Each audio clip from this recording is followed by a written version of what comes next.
Hello, ladies and gentlemen. Just doing a quick audio check here. Sounds like everything is good this week. Hope you are all having a wonderful day.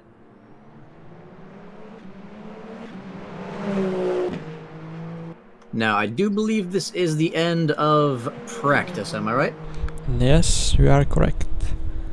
All right, looking good for Taggart already. Provisional P1. Not quite sure what sort of lap time he's set, but he's definitely the fastest Aston Martin out on track at Monza by a long margin. 7 other cars separating him from his nearest, not necessarily teammate, but car mate. As in this series, teammates do not necessarily have to be driving in the same car, as I found out in the second round last time around. This is round 3 of the season, the first real endurance round. Tonight's race, an hour and a half instead of 1 hour.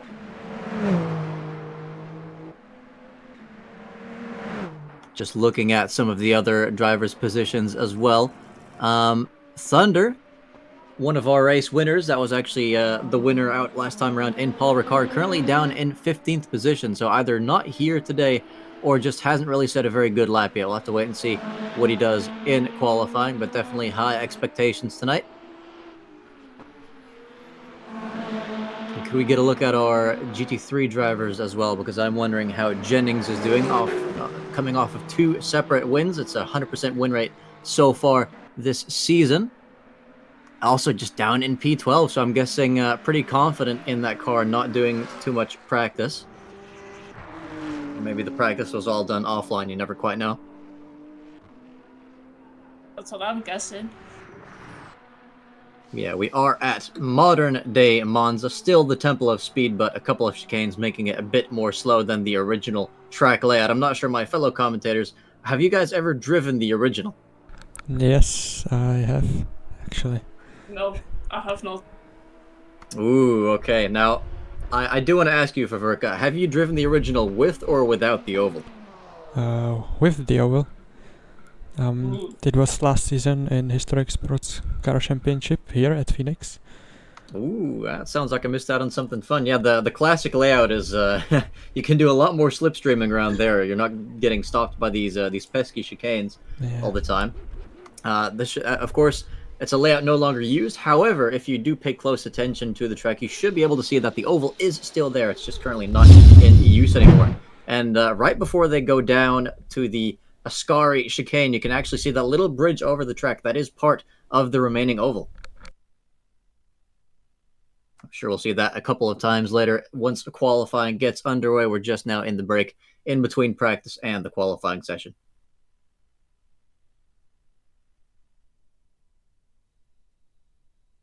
Now, I do think it's going to be slightly easier for our drivers to be letting each other through tonight. You got some tough corner sections in Paul Ricard. This is Monza, lots of straights, lots of heavy braking zones, so it's pretty straightforward as far as racetracks go. Just maybe have to be careful in the Ascari section because it's, well, left, right, left. That can always be a little tough, especially if you're going side by side. And if you are pushing it setup-wise, you may well lose the rear into that corner, so it's a very, very important braking zone going into there. Not the only famous corner, though, as I think turn 1 at Monza has gotten quite the reputation from both real-life racing and online races. Now, I'm not sure how many times you two have had some issues in turn 1 with open lobbies. Too many. Okay, and we are underway. Awesome. So Bartels. Half an hour of qualifying going in right now. Yeah.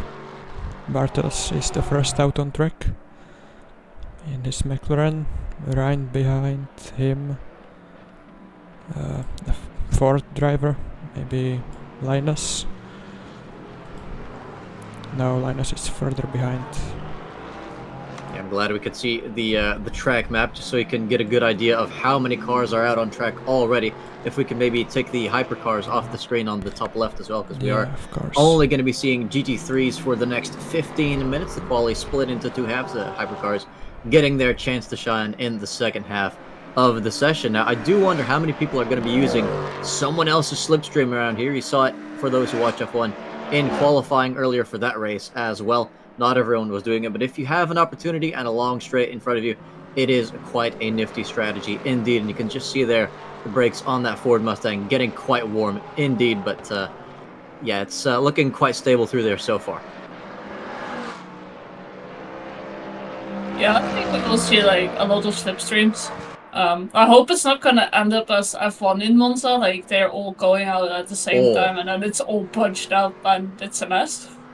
I have something that you'll love to see. I mean, I'm not going to send it immediately, but maybe during like the break between quali and the race, you can look it up. But Formula 3 qualifying at Spa this weekend was absolutely insane, and 11 drivers received grid penalties for the race.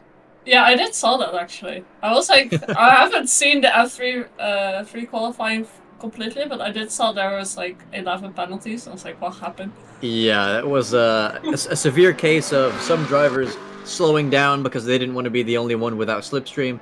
Other drivers weaving all over the place. Other drivers overtaking some other slow drivers off the track.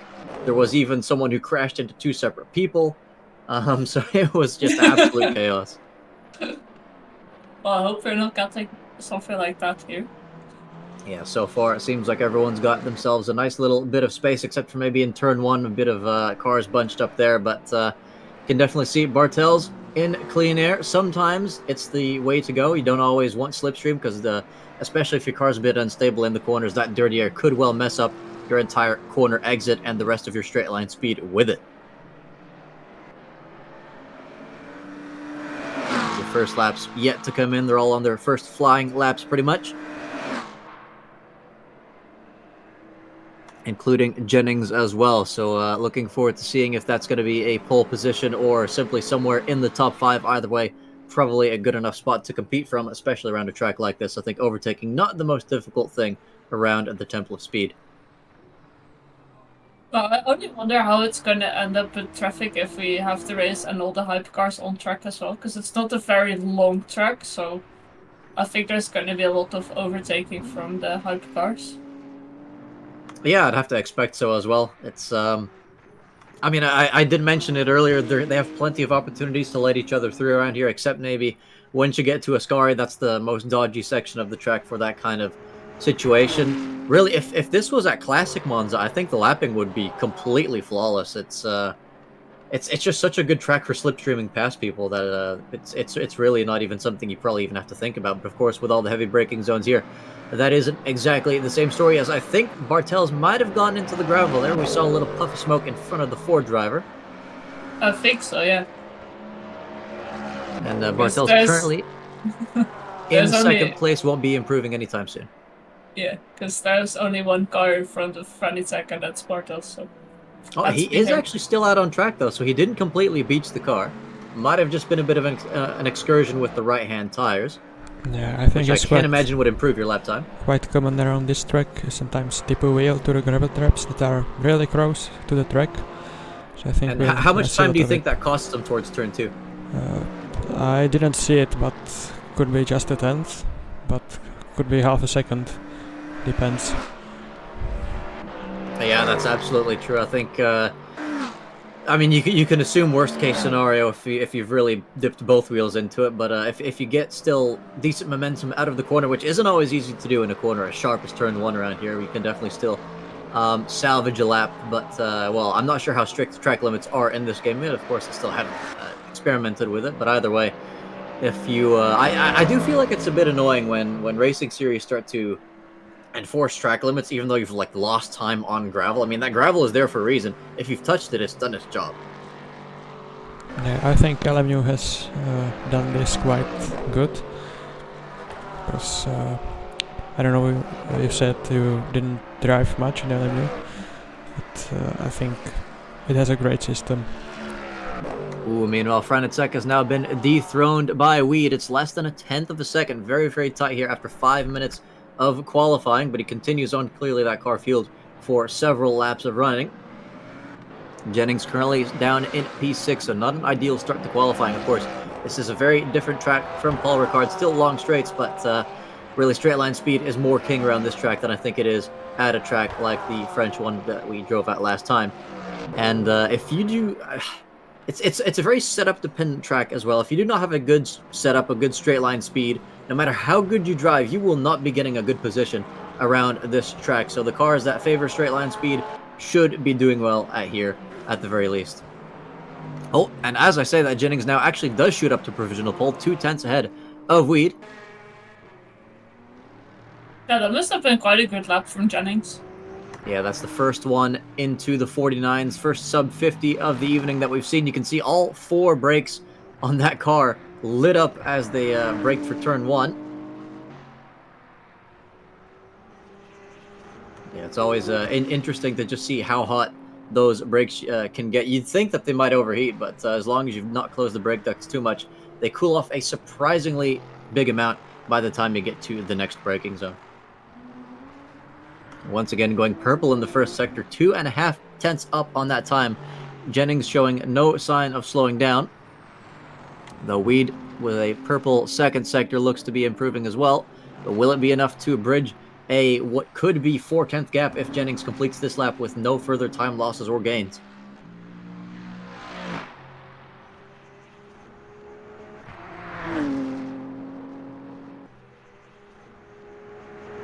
So we can maybe go for an onboard shot to see how they navigate the next few corners here.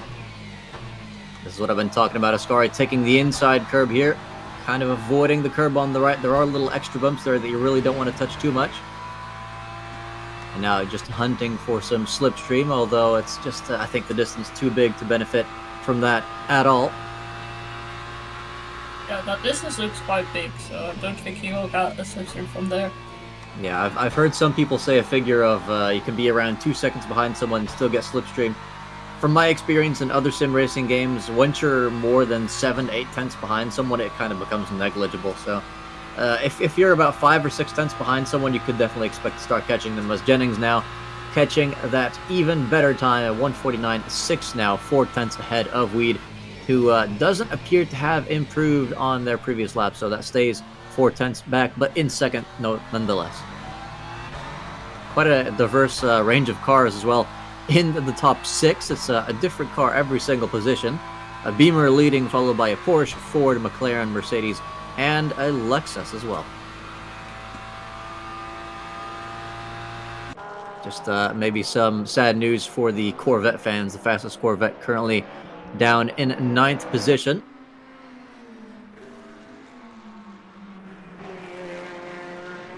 Wormstrand struggling quite a bit in that first sector, it seems. Although, actually, is that the split time compared to your own personal best, or is that compared to the fastest driver? I have no idea. But Looks like we'll have to do some more research. I think it's... As Wormstrand now navigates the second, well, the end of the second sector, beginning of the third. Once again, 1.4 behind. Not looking to be the lap of laps there. Maybe just warming up the tires a bit more. We did see some people weaving earlier. And that's an interesting thing about weaving, actually, is I've heard that it's not really been scientifically proven that weaving necessarily improves your tire temperatures, like, to a degree that it actually helps you. You've seen some drivers don't do the whole weaving thing. They just go in a straight line and they hold the brakes, which is maybe not good for your brake wear, but I mean, if you're in a racing series, you should be getting those replaced whenever necessary. And that would supposedly heat up the core temperature of the tires more, which is more important than the surface temperature that you'd be slightly heating up by doing the whole weaving thing. So definitely a bit of a debate in the sim racing world there, as Jennings once again setting a new PB, this time though by just a few milliseconds, still a 49.6. Yeah, we are into the last 5 minutes of qualifying. Seeing some positions shuffle now. Weed has improved by 2 tenths, it seems. Alexis now up into third as well. 2 Fords behind each other. I think they've leapfrogged some of those other drivers. And I do apologize if you are one of our drivers and you hear me just talking about the cars. I still need to memorize everyone's names. Maybe in the future having a bit of an overlay that actually shows me the whole names as well would be quite a nice way to learn who everyone is here. But you can see Weed now improving in that second sector. Will it be enough to offset the losses in the first sector? He's going to have a pretty good third as well, coming through the final corner now. Name depending on what era you're thinking about, but currently I think it's called the Alboredo corner. Down the start, finish straight. What's it going to be? Stays third. No, down to fourth now. He's been leapfrogged by both Ford drivers. That's interesting, because I think he had a purple sector, but... Yeah, seems to be finding a lot of improvement in that second sector consistently, but he's going to need to tie it all together in the first and third sectors to really bring it home. But if their pace is all this close, I think we're up for a very interesting race, as long as not too many crashes happen, which I hope that would not be the case. No, I think the only crashes that can it takes a lot of curb there, and someone has gone off. Yeah, you can see the Ford went off there, so no extra slipstream here for Wheatus. Jennings once again improving. It's a 149.4 now. Once again now 3/10 ahead of second place. I think it was getting a little too close for comfort for Jennings, so just decided to extend their lead even further as we now enter the final 2 or 3 minutes of qualifying for the GT3s, and then the hypercars will get out on track for their pole position, and I'd have to assume they'll be faster than these cars. Well, I would be very surprised if they're not. And maybe if it suddenly starts raining or something. I mean, I do see some droplets on the windshield, although that might just be gunk from whatever insects they've hit. Could be. Yeah, I don't think those are raindrops. No, it looks quite sunny out there, so if it's rain, I would be very, very surprised. I mean, if it's rain and it's sunny, we should be expecting a rainbow anytime now, as this is Weed going through the final corner. Once again, does have a good first sector, but that's not going to be a good third sector when you're peeling into the pits. So lap time aborted there. Track limit violation. I'm not sure how the game decided that. Yeah, he just went into the pit, so it cancelled the lap. That's quite usual. Yeah, as long as he doesn't get a penalty for just retiring into the pits. As you can see, Jennings here, not on a push lap. But who is improving is Brown. He has improved in his first sector, so let's hope he won't peel into the pit lane. Yeah, let's maybe go on board with Brown here. In the neon yellow Lexus. Very striking livery. Underneath that little bit of tunnel oval section of the track that I mentioned earlier, heavy braking for Ascari, taking that inside curb, avoiding the right-hand side, taking a little bit more on the exit here. You can just get away with it, and it will improve your exit speed as long as you don't have to countersteer too much. Down under the next bridge, getting close to the braking zone, hugging that left-hand side line to really open up the corner.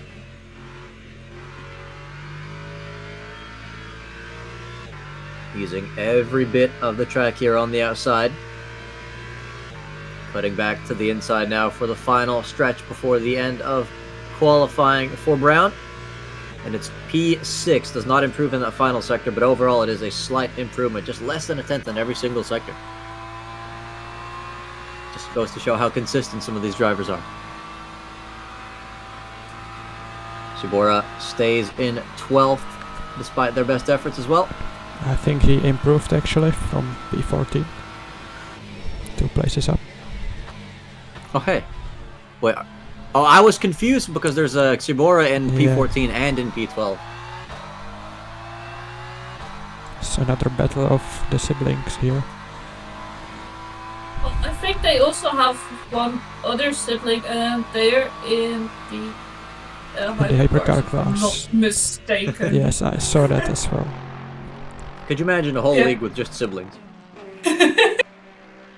Yeah, that would be quite tough to commentate for, even once you do get to know all the drivers. I think you might have to start using all the first names then. Yeah.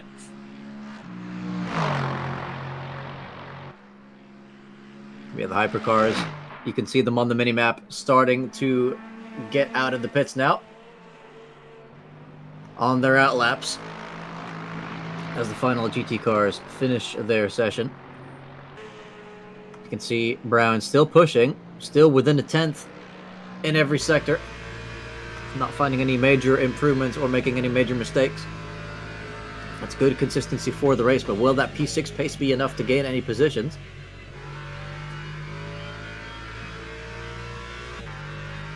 I actually think it will. But, yeah, he's coming in. Oh, he's completing his lap here. Yeah, needs to gain about 2/10, I think, to improve on that position. And does not end up doing so. Stays in 6th place. As who's that final GT3 we have going through the final corner? Which I said I think it's called El Burrito corner, but I still call it Parabolica any time of the day. I think it was just someone peeling into the pit lane. Yeah, so I think that's qualifying very much over now for the GT3s. They're just coming, well, coasting back home now. Let's maybe take a look at who's leading the hypercar train. That would be Florian Fowler starting his lap. Yeah, Weller, I believe, with a new livery as well, if I'm not mistaken. It looks new. And hopefully new means fast. Now, down to the heavy braking zone of turn 1. Plenty of sparks coming from that car, losing the rear end as well. Barely making turn 1. That was a very, very close call, but will undoubtedly have cost him at least a 10th or 2. I think we have a yellow flag somewhere. It is Sandy Burgi. Oh, that's not going to do the rear wing any favors. How did he manage that? That's literally the entrance of Parabolica. How do you spin there? Yeah, I have to imagine that was maybe avoiding another car. Let's take a look at the replay. Yeah, coming into the pits for some fresh body work. Okay. Give me a second.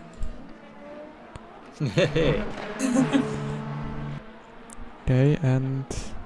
Ooh. Oh, yeah, avoiding another car. And doing quite a good job at it, I must say, but that backing up into the wall was quite unfortunate. Yeah, he did not touch the wall, but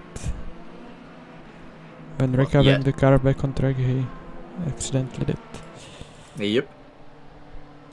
Okay, so as we're watching that replay, no lap time set as of yet. We have 11.5 minutes left in qualifying. We're about to see the first laps coming, trickling in. Wohler currently in 29th. What position will he be in once he completes that final corner?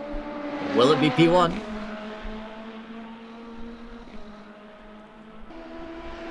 Get your bets in now.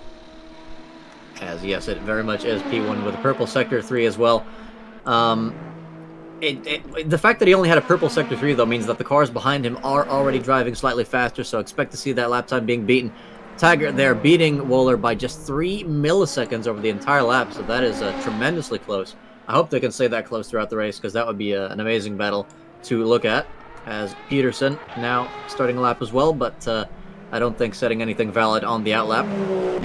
No, I'm surprised because he had a purple first sector, but someone else has got the fastest lap now. Need to check where that is. Also, good evening, Alan Brown. Thank you for joining us tonight. As we do have a new provisional pole sitter. Yeah, that's Christian Blaine, I think. Yeah, that is that an 8/10 gap? Oh my, you are right. Still going purple as well. By 7 to... Oh, wow. So, yeah, these are rookie numbers here. Lots of massive improvements coming at the very least for Cruchon in the double-colored car here. Going to be getting a good dose of slipstream on this straight as well. Will there be too much dirty air in Parabolica? That's really one of the corners where you don't want too much of that. Well, I think he's actually getting... He might get a slipstream here from Wohler. Oh, there's someone off in Parabolica, in Ascari. Have they made contact with the wall? And there's another driver off as well. It's absolute chaos in Ascari. And he's been forced off the track. I think lap time invalidated due to someone else's mistake. Very painful indeed, but still 10 minutes left. I think stewards will have to take a look at this. I think he'll be reporting this incident. Yeah, of course, if you do lose control of the car, it is your civic duty to hold the brakes so your car is predictable and at least doesn't get in someone's way unnecessarily, as Peterson improves his lapping, takes provisional pole for all of 2 seconds because Cruz back up into pole position somehow, but will that lap be valid? That's the biggest question. For now, it looks like it will. Turn 1 won't be setting a lap on this occasion. I would say doing quite a good job at navigating that styrofoam chicane, but it looks like someone else made it slightly easier by taking out some of the boards.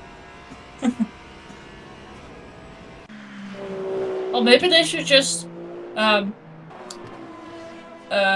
like one of the drivers go through all these boards, and then all these boards are gone, and then it's easier for everyone. I'm not sure if that's allowed, but why not? So something within me tells me that would be the fun solution, but probably also the very illegal one, as Peterson here improving by about a tenth per sector again. If he keeps this up, that would be enough to take back provisional pole, but considering that Krush got the pole time despite someone else getting in the way and having to dodge, I mean, there was a 7/10 improvement in Sector 1 alone. I think there's a good chance that the pole time will continue to drop where it currently is at, as a 36.5 as Wohler sets a new provisional pole. Will Peterson beat it?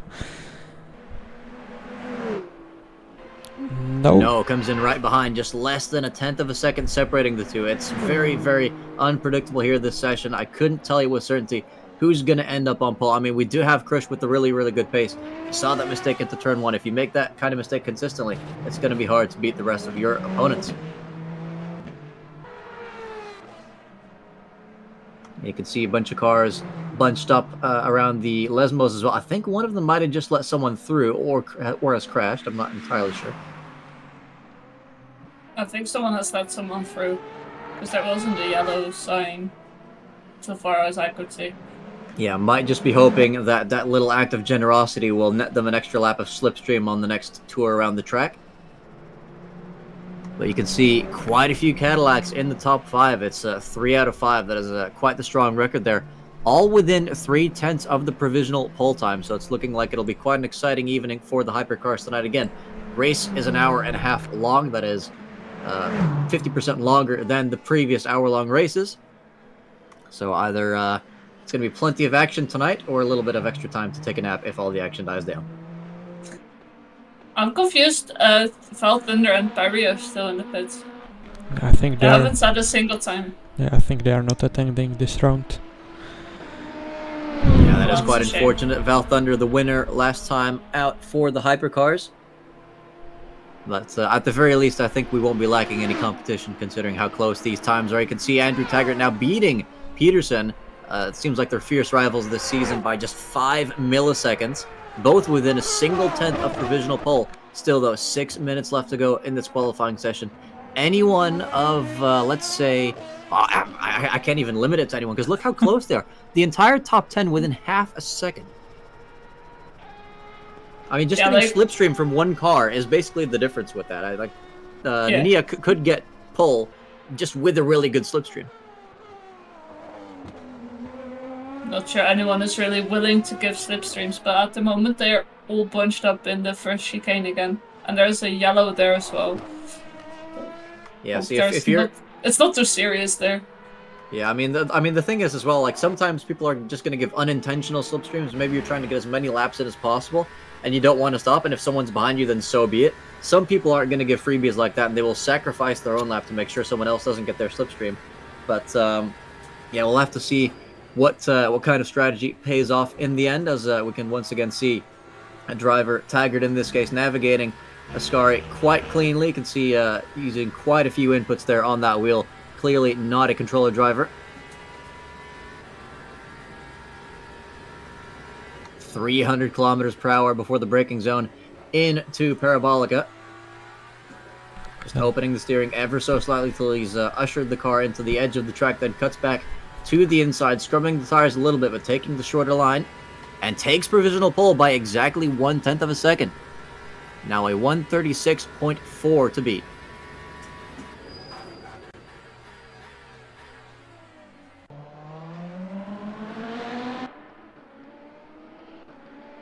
Shipor down in 8th position, improving in that first sector, going through the first Lesmo. Next up on the menu, the second Lesmo. I find that one a little bit tougher to nail. Exit really important for the upcoming straight. Looks like he's done quite a good job at it. We have a yellow in Parabolica though, so I hope that won't... Ooh! Yeah, that's... continue, so it won't harm his lap. Yeah, Kshiki there returning to the pits. I mean, of all the places to have an incident, that's got to be one of the best ones. Let's can take a look instantly at peel it. back into the pits. But for the people that are going into the pits, oh!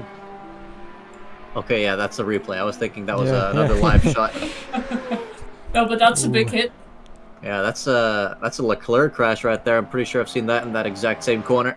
Very unfortunate. That car looking probably much better than it has any right to after a crash like that. But for the people coming into the pits now, they're going to want to get out almost immediately because 3.5 minutes left in this qualifying session. A lap is just over a minute and a half.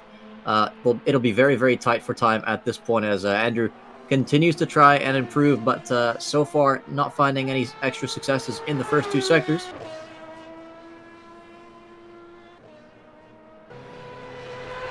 As he crosses the line once again, an even slower third sector. Maybe those tires have had it. Either way, though, can't blame him for trying. He's had a good session so far, still leading this pack of hypercars. 3 minutes left on the clock. And here's his Burgi, teammate, if yeah. I'm not mistaken. It's quite a flashy livery as well. Quite like that one. Pretty decent second sector. We'll see what the third one's like. Scotland just setting up first purple sector. Ooh. From P11, that's quite a stretch. He's 7 tenths down right now. Well, Could that be a dark horse in this pole fight as Burgi now puts it into P4? Let's take a look at him. Yeah, I mean, wait, is that a 2 millisecond difference to the driver behind? That is insane. Yes, you are right. Yeah, and I mean, even just a small improvement of like a tenth, maybe 2 tenths, that could gain you several positions when everyone is this insanely close. You'd love to see it. It looks like he's improved for more than a second. Which, Yeah, it's not quite enough. Oh, as he's locked up. Yeah, into the final corner. Could jeopardize that final sector time. But wait, I'm not seeing a sector 2 time. I think he might have skipped some corners. Oh. He's going into the pits. Yeah, I was about to. He hasn't gained enough time to have skipped the first chicane, but he wasn't setting a sector 2 time, so something was definitely amiss there. So, a bit of a false alarm there as Andrew continues to lead now with just 1 lap's worth of time left remaining. Anyone in the pits now will be retiring from qualifying now. The only one improving on track is Sandy Burgi again. 1 tenth improvement in the first sector, 3 tenths in the second. Yeah, that is quite the strong improvement. This could be a provisional, well, this could be a definitive pole time. As we take another look at that flashy car from the front. As he's slowing down a bit more than he should there in the final corner. Definitely using all the track on exit once again. Burgi crosses the line and puts it on. Not pole position, stays P4. I have to wonder if he was maybe just, maybe he made a mistake in Ascari, abandoned the lap before the final corner just to make sure there were no lockups. And of course, if you cross the line with some time left, you can still complete that final lap. So I think that's what he's banking on.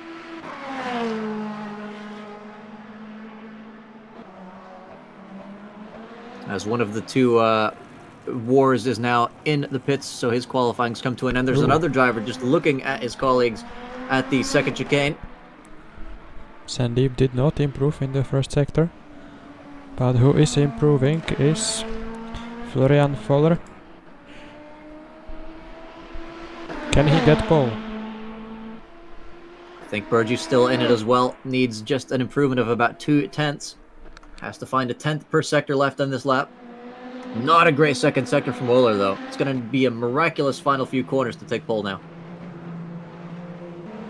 As Andrew won't be improving now, stays on a 36.4. Will that be enough for pole position tonight at Monza? Peterson does not beat him. Yeah, Peterson crosses the line in third. He'll hope to do a little bit better than that in the race, but nonetheless only a 10th and a half away from pole. He's got everything to fight for tonight. Wohler crosses the line, does not have a miraculous third sector. He stays second place. Can anyone still dethrone him? Cross the line, Burgi does improve massively in that final sector and takes pole position. Almost 4 tenths. That is crazy. Wait. How does that make any sense? They said there were 2 yellow sectors in the first 2 parts of the lap, Yeah. and then a 1/10 improvement in the final sector. Yeah, I think you're right. That is very, very strange. Well, the yellow sectors are like compared to To his lap time, I think. Yeah, I guess to his own lap time. So I guess it was like really minimal these yellows, and then Ooh, yeah, Cranston been dethroned a big Burgi. improvement. Wow, I We was have not Wow. expecting different such a pulls late there. upset. We saw Krishon be very, very strong in the middle of this qualifying session, and reminding us at the very end that he does indeed have the pace for this kind of stuff, puts it on the real pole position. And I'm thinking for Burgi, what might have happened there was he set really, really good times on that sector times on that penultimate lap, but then when he aborted the lap, we didn't really get to see how much time he'd gained since it wasn't a new overall personal best. And then the final lap might have been slightly slower than that previous lap, but since we didn't know what gains he had on that previous lap, it could still very well have been much faster. Yeah, possibly. Yeah, so who's actually still setting a time now? I think it's pretty much everyone done and dusted. So, Krushan, your actual pole sitter tonight, tremendous comeback at the end of qualifying, was languishing down in the midfield for quite a bit of it, but stayed in the running and took it at the very death of the session. Burgi, with a late shot for pole as well, starts the race in P2. Andrew, who'd been in provisional pole for quite some time, will be starting in third with a whole bunch of the rivals right behind them. And when we take a look at the manufacturers, it's 5 different cars in the top 10. Cadillac, Lambo, Aston, BMW and Toyota. There's quite a difference. Yeah, I mean, I did talk earlier about how having a car that does well in a straight line will be a massive advantage around here. It looks like all these hypercars are doing quite well for themselves if there's no form of dominance, unless maybe Cadillac having a slight midfield advantage, but that's not quite what you want to be going for. But either way, the Cadillac is on pole, so you definitely cannot say it is a bad car.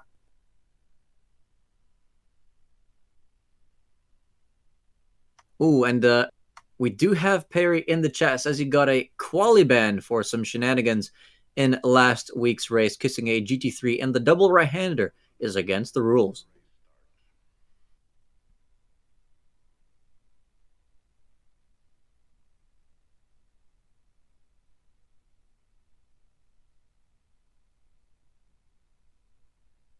We'll see you back very shortly once the preparation for the race has gotten underway. I'm sure they're all just making sure they're nice and hydrated and supplied with the correct car and pit strategy setups.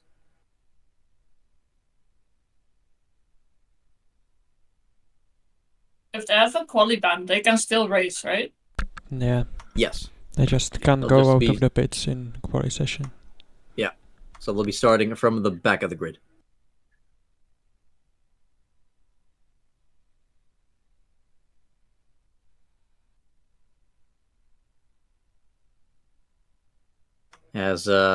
As we wait for our drivers to get ready, I'll just do a quick quali rundown, starting with the hypercars. We have Krushan in pole position, Sandeep Burgi alongside him on the front row of tonight's race, Andrew Taggart up in third, followed by Florian Wohler, then Kenneth Dahl-Peterson in fifth position, Ryan and Ben Wart just behind, Jacob Xibora in eighth, followed by Jose Santana in ninth. Rounding out the top 10 is Ben Neal, followed by Callum Scotland, David Ksicki, Sven De Haas, and then for the remaining cars, they're all GT3s. We have Levi Jennings on pole position, Ivo Franicek. Sorry in to interrupt you, second but place. we are Yes. underway. The formation lap. Oh, wow, they're already at the end of it. Okay, that's faster than I expected. It's a shorter one. They don't do the full one. All right, and we have Linus Spokauskas in starting the GT3 race in P3. I just wanted to quickly at least get the top three there. I hope they all get nice and clean through the first chicane. That's, I think, the biggest question. Don't jinx it now. We've seen enough commentators' curses already. As they all slowly round the final corner. The hypercar is ready to start this race.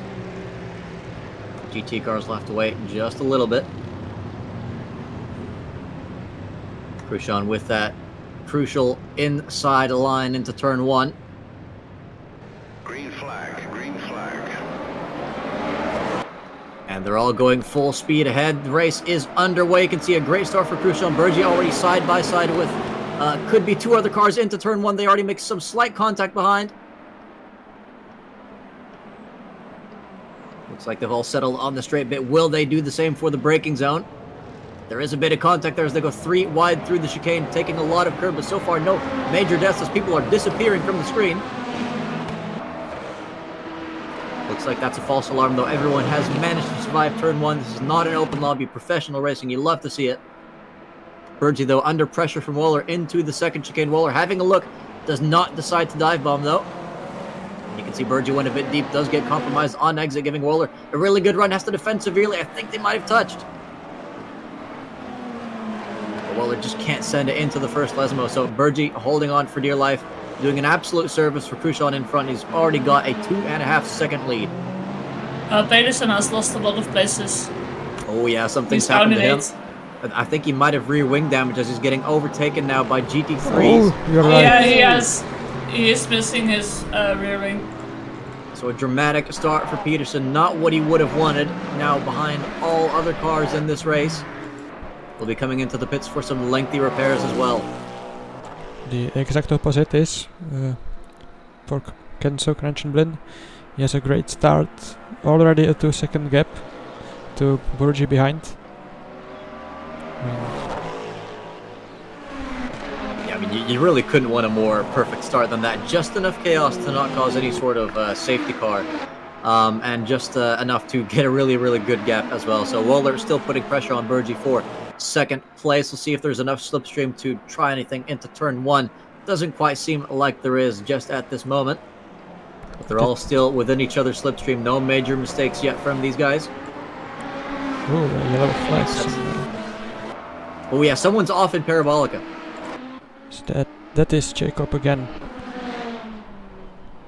Oh. Yeah. Wait, so was that not Peterson in the wall earlier? No, this is Shibora actually. Oh, okay, Peterson, so yeah. Peterson just lost a lot of places. He's down in 8, but he really has the wing damage. Yeah, I assumed the worst there as, I think there was, okay, I can see Burgi now has a second lead over Waller in third, so he's definitely managed to open a bit of a gap there. But yeah, apologies to all the Peterson fans. He's not actually down in 28th. That is the unfortunate fate of Tsubora instead. Krushan continues to lead this race. I think there's some action there in the midfield of the hypercars.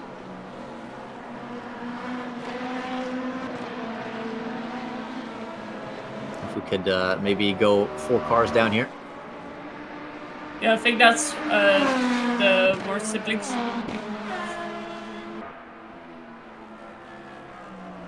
Yeah, I have to wonder if the wards are helping each other out. I wouldn't be surprised if they do. Because I mean, you'd always expect that. I mean, they are in the same team, right? I think so. I mean, you'd always expect teammates to help each other, but I've seen plenty of leagues where the teamwork within a team was quite minimal, really. So it's not always predictable, even within a team, what the drivers are going to do. You can see some pressure there on the second ward from behind as well. I believe that is Scotland.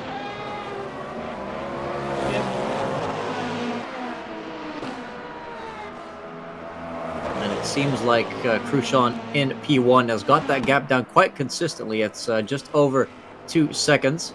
Makes you wonder if he'd been able to pull a gap like that if it wasn't for Burgi's ardent defense behind. Definitely not pulling away by any means. Oh, as there's even more action there behind in the second chicane. And that's an overtake. Is that Peterson in the green car? He's just managed to overtake. Oh, who is that there? I can't see the name. I can only see the top 8 in this class. Either way, though, Peterson has knocked himself back up into the top 8. And he is the only one on a different strategy. From the data I can see, everyone is on mediums, but Peterson has opted for 3 hard tires and a medium on his right front one.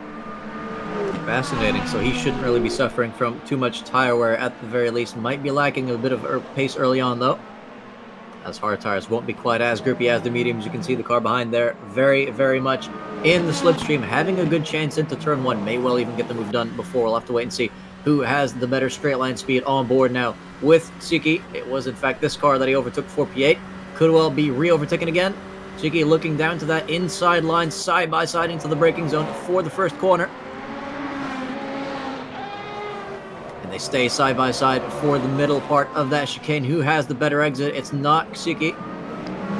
Now under threat as well. This has turned into a 3-car fight for P8. Ksiki continues to put on pressure. Didn't get the best exit, but I think using a little bit of energy there to really put pressure on Peterson up ahead. Takes the inside line for the next chicane and gets the move done. Very clean driving from Ksiki here. But And it's still not over yet. It's compromised his exit a little bit into the next corner. Oh, barely managed to hold on around the outside. But this is a fight that will be lasting for quite some time if they keep it up like this. You love to see it. Peterson now in the slipstream down towards Ascari. Not immediately getting a better exit, though. Who was going to take the inside line here? Absolutely no one. They all follow the racing line into this tricky corner. Meanwhile, the race leaders continue to trundle around at the same insane pace, keeping the gaps quite consistent as well, so no action there in the top 4 positions.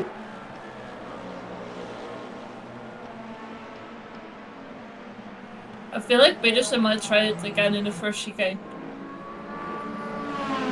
I wouldn't be surprised whatsoever. It's a good spot for overtaking. As you can see, the leader here still with a 2-second gap, though it seems to be shrinking somewhat.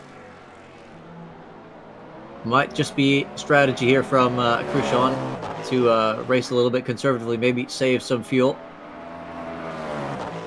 Keep the tires alive as well. There's also a fight going on for P6 in the GT3 class. I think that's a 3-way fight. Yeah, let's take a look at him. Jennings currently still leading that class from pole as well, so flawless race so far. Once again with Weed chasing Jennings down. Saw the same stuff in Paul Ricard. And yeah, this is definitely still all to play for here. Any mistake by the lead car in this battle, and you could well end up losing 5 to 6 places. There's a bit of a trade forming here. Yeah, that there is, and that means we could see some more overtakes in turn 1 as Weed now gets the fastest lap in the GT3, so no longer belonging to Jennings.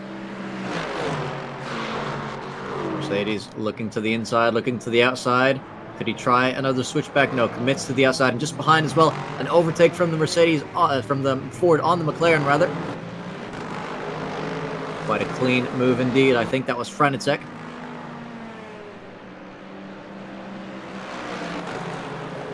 Well done to him for that one. The Lexus able to hold on so far. Brown defending quite well.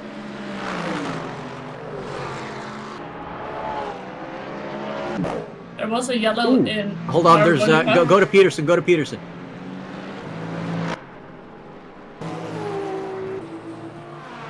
Okay, something's happened to Andrew actually. I was seeing some position swapping there. Oh, he's in the pits. He's in the pits. There was a yellow in Parabolica, so maybe he had an accident. Yeah, it looked like there were quite a few position swapping there. I think he's retired from this race. That is very, very unfortunate. He's going. Who are we watching now? Ben Mila, I think he went straight through turn 1. Oh, so very early drama here, and yeah, I mean it's really, really unfortunate to see because this race we're only 9 minutes in, still all to play for over a very long period of time. This is the exact type of race you don't want to be taking risks in unless it's absolutely necessary. Andrew finally looked like he has a good race. Oh, and here we can actually see now the Lexus sending it down the inside of Parabolic and making contact. McMahon there, re-overtaking now. It's 3 wide almost through the final corner. The McLaren coming out on top, but will he be able to hold that lead through turn 1? It's not got the straight line speed for it seems. The Lexus under more pressure from behind as well. It looks like there's still a car standing still in the first Lesmo. Oh, you're right. But here you can once again see a battle of the breakers. That is tight. Yeah, that was incredibly, incredibly tough. But they all kept it out on track, and now they're driving 2 by 2 out of turn 2. Who's going to be the first into turn 3? Well, turn 4 rather, because turn 3 is a very long right-hander. Crucial braking zone coming up. Could we see any 3 wide action here? They're going to make contact. Contact. Yeah, very, very lucky to not spin the beam around, but there is more contact there. I think the Lexus pushing the car behind the Ford. Frantic into the gravel somewhat. Now vulnerable to the inside of the other Ford. I think Frantic has lost 2 places because of that. Oh, yeah, that's very, very unfortunate.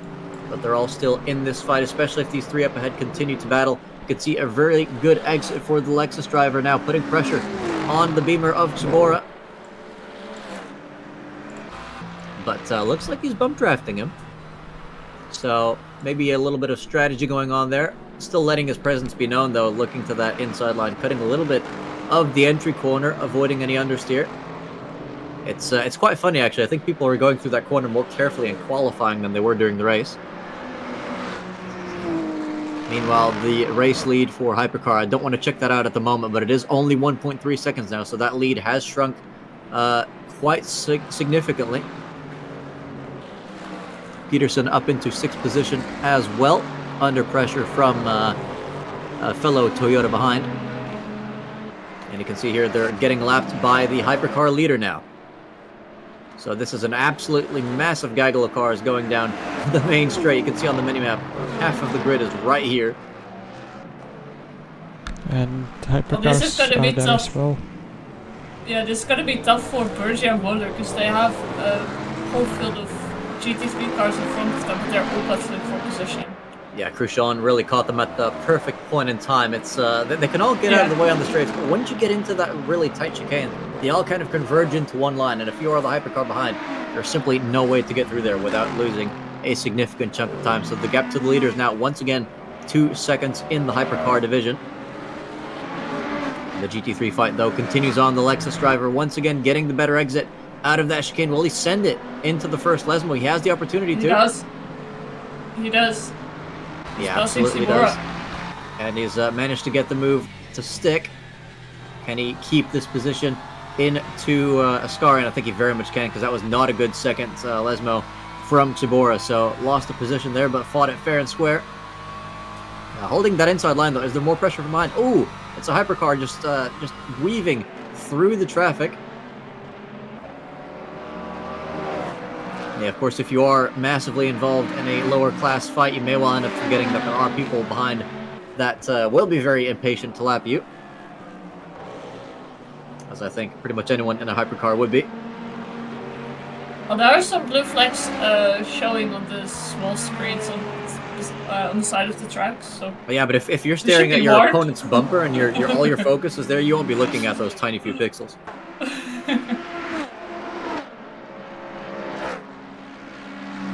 For now, they can race a bit clearly again. There's no Hypercar for now.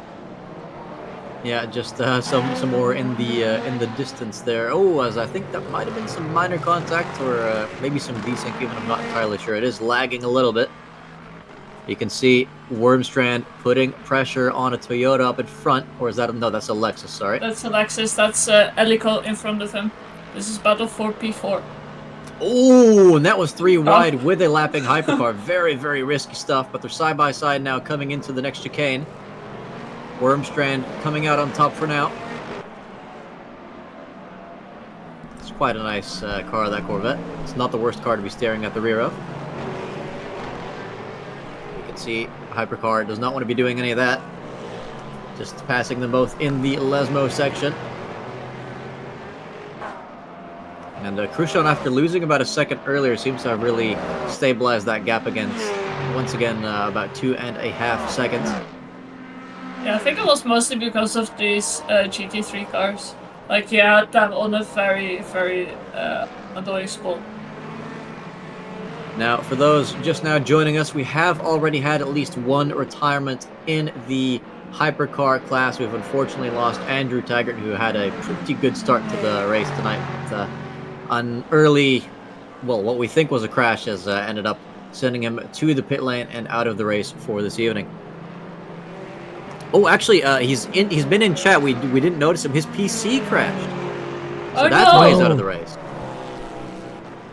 That's unfortunate.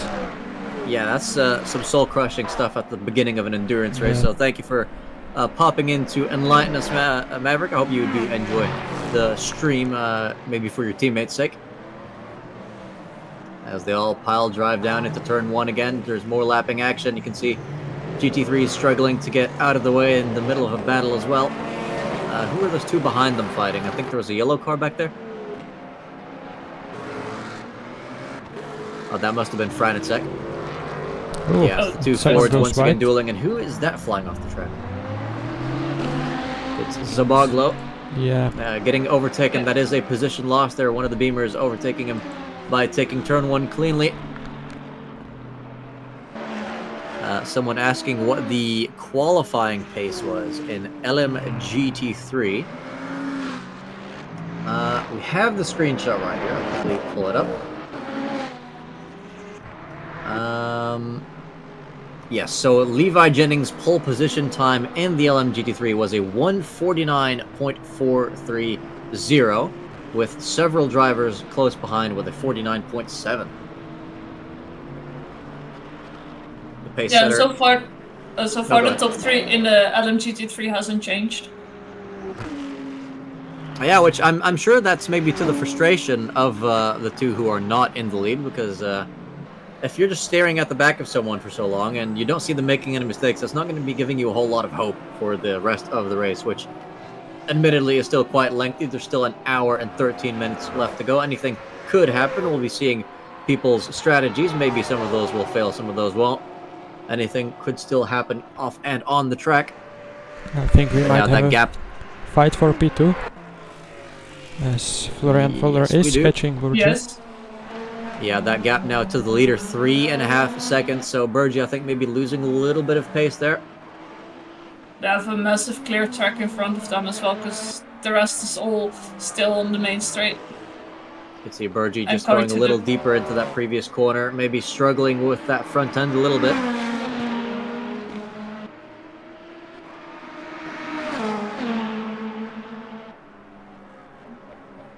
Let's Was maybe Burgi, go on board was with Bur- Waller.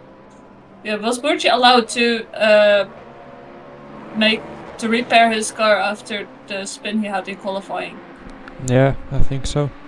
And no restrictions here. Alright, that's good. Ooh, looks like Worm's under pressure again as well. That's a gap of just 0.2 to the Lexus driver. Oh, you're right. And I think they have caught up to Spakaska in P3. Yeah, that could be a multi-car fight for P2 now, because he's Let's not take too a far look. behind Weed either. Yes. Looks like they are closing in.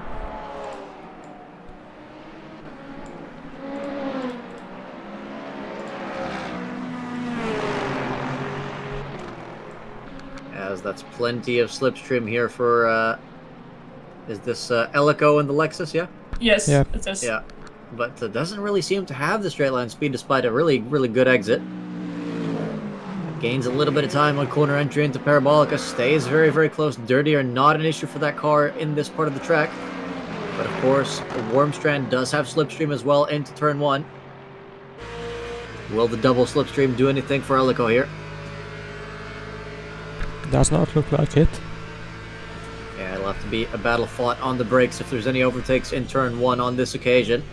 You can see Elico deciding to not risk it, just gain a little bit more time on the brakes, but not going for any move. They're both gaining on Spokos. Oh no! Yeah, Elico never mind. has That's the spun. commentator's curse. Nasty half spin for Elico there. That'll take quite a while to catch back up if the two ahead don't get into too much of a fight. Well, I think they will, because it's a battle for P3. I think we had another spin or something, as I saw a yellow flag at T1. Let me try to find the replay.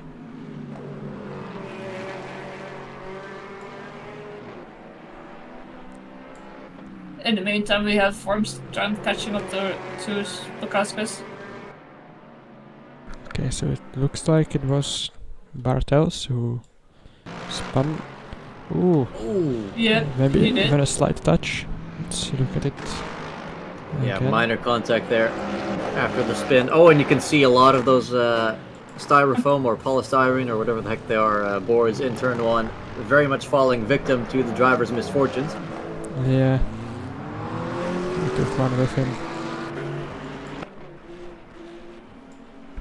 Meanwhile, Wormstrand looking to take Spokauskas' P3 with him as well. Practically tailgating him into Parabolica. If there's no overtake here in turn 1, I will be shocked. This may be Maybe it'll be try a before bumper turn cam 1. here. Yeah, very, very much possible, but it looks like that Ford does have a pretty decent straight line engine here. This is pretty much what he'd be seeing in the mirrors if he was looking through them like this. Holds the racing line into turn 1. No risky braking maneuvers from the car behind, but oh, that's just so close. Wormstrand braked really late going into the first chicane.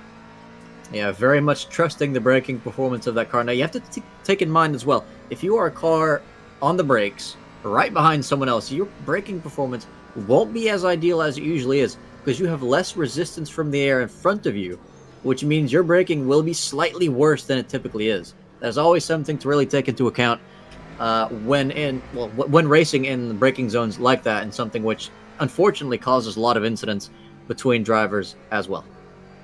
Well, he did seem to have lost a tiny bit of time with that braking. Yeah, the exit there, very, very crucial out of turn 2. It's a long stretch before the next chicane. But as you can see, as long as you stay close enough, plenty of slipstream to recuperate that, as long as you don't make a mistake in Ascaria, which is coming up very, very soon. Braking for the corner. Now you can see very different lines into the corner. Quite a late apex from Spokauskas. I think that was actually a bit too late. It's cost him some time. Yeah, because Wormstrand is now really on his bumper again. Yeah, Wormstrand might even have a look into the final corner now. I'd probably risk it if I was him, but Spokauskas defends against it. Forces Wormstrand to the outside. I don't know who we're watching right now, but this is not the right battle. Sorry. And they're side by side through the final corner. Spokauskas holds on the inside. Can Wormstrand slingshot around the outside? No. Has to go back into the slipstream. Will he go to the inside this time? We saw Spokauskas defend it before. No, it just decides to take the outside line into turn 1. Will that be the better move? I kind of doubt it. I think Wormstrand has the inside on the first corner, but then it's Spokauskas who has the inside on the second one. But Wormstrand has a much better exit. Yeah, it's just Wormstrand positioning his car well for that exit there. It's when you have the inside line into turn 1, is like you can kind of afford to send the car just slightly harder to maybe mess up your opponent's line as they're turning into the corner from the outside. But Spokauskas still has a chance into the next chicane, but decides to not risk it for now still more than an hour left in this race. You wouldn't be blamed for having a cool head right now in the race. Meanwhile, in the hypercar clash, just a quick race rundown. Still, Khrushchev leading this race with a 2-second gap to the car behind, so a second lost from that lead. Wohler still putting pressure on Burgi, but it's not turning into anything just yet, and all three of them are pulling away from the two wards behind. Yeah, Wohler is still quite close behind on Burgi, and I think Spokauskas is going to try and retake Wormstrand here. Yeah, absolutely. This is one of, this is the type of battle that you just love to see, where it's not over until it is over. Someone overtakes someone else, tough luck, that fight is not over yet. They could come back at you. Yeah, I think he's going to give it a try. Into Parabolica they break. You can see slightly later apex once again for Spokauskas. But will that straight line speed that we saw on the previous laps help him to slingshot past Wormstrand? Seems like the slipstream in these cars isn't necessarily the most powerful. He's not really gaining much at all. No, it's more the braking and the exits of each corner that does it. Yeah, definitely seems like it. As they both navigate the bumpy turn 1 chicane. Little bit of time gained for Spokauskas, so better slipstream into the second chicane. The exit that Wormstrand has may well be enough to defend into that corner. The gap in Hypercar has actually grown a bit again. It's up to 3.5 seconds again, so maybe some lap traffic causing some evolutions there. But if we take a look at Burgi and Wohler, the gap between them is still around 1 second. So we thought that there would be a battle, but Burgi is still in front of Wohler right now. Yeah, I mean, we did see Yeah. Burgi with an absolute ironclad defense earlier in this race, so maybe Wohler is just waiting for a really easy chance to get past, which you never know if you'll actually end up getting that, as you can actually see the race leader now overtaking the P3 fighting GT3s. Yeah, they made really nice space for him. Right behind them we can see Burgi and Fuller. Yeah, still in contention for the race lead. That gap still 3.5 seconds, but one spin will cost you more time than that. So anything happens to Grosjean, Burgi will inherit the lead. It's good timing for Burgi, not the best for Wohler though, still behind one of the GT3s through Parabolica. Can't quite take the full advantage of the full outside bit of the track there. Compromises a little bit, loses half a second's worth of time, but considering how consistent their pace has been, I think we'll still be in the fight for P2, however long it may take to actually complete that fight. Meanwhile, there is still the fight going on between well, our two GT3 drivers. And actually back here as well, this is one I cannot actually see because I can only see the top 8 in the overlay. I think the car in front, this McLaren is Bartels. And then it's Shibora behind him. Yeah, so these guys have been involved in fights for quite a while as well. Even yeah, Bartels was the one with the spin earlier. So he might have dropped a bit. Yeah, we've seen Shibora involved in quite a bit of battling as well in that NASA car. Definitely goes to show that even if you spend most of your race off screen, that's definitely not necessarily a sign that you're having a boring time. As I think Spokaskas is once again half a second away from Wormstrand. But yeah, around that part of the track, it's just not enough to go for any sort of move. As I think was that a bird in the screen just now? Yeah, it looked like it. I think so, yeah. They even simulate the birds in this game. Maybe not quite a bird strike though. That'd be a little over the top. Well, as long as they don't do Fernando Alonso and drive like into the birds. Wait, he drove into birds? Yeah. Oh goodness.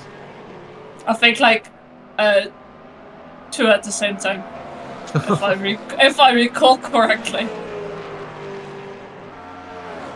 Well, either way, it's lots of clean air for Wormstrand into turn 1. I don't see him under any immediate pressure from Spokoskas. Maybe that lapping hypercar can hold him up a little bit in turn 1, but you'd really hope for sporting reasons that that's not the case.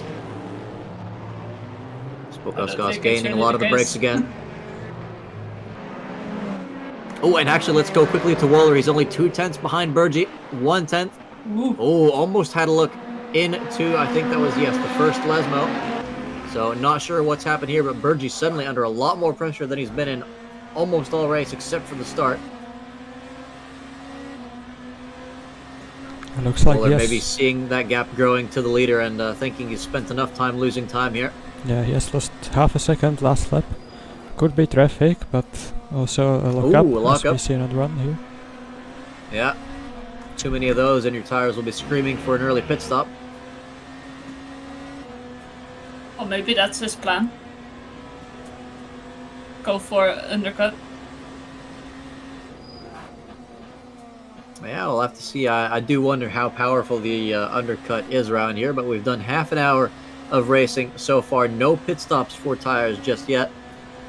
They're holding up pretty decently so far, I'd have to say. And despite that messy entry into Ascari, you can just see a pretty good gap as well to Wohler behind. Not able to send it into turn 1. I think if this were the classic layout without the chicane, may well have had a shot into the first Lesmo.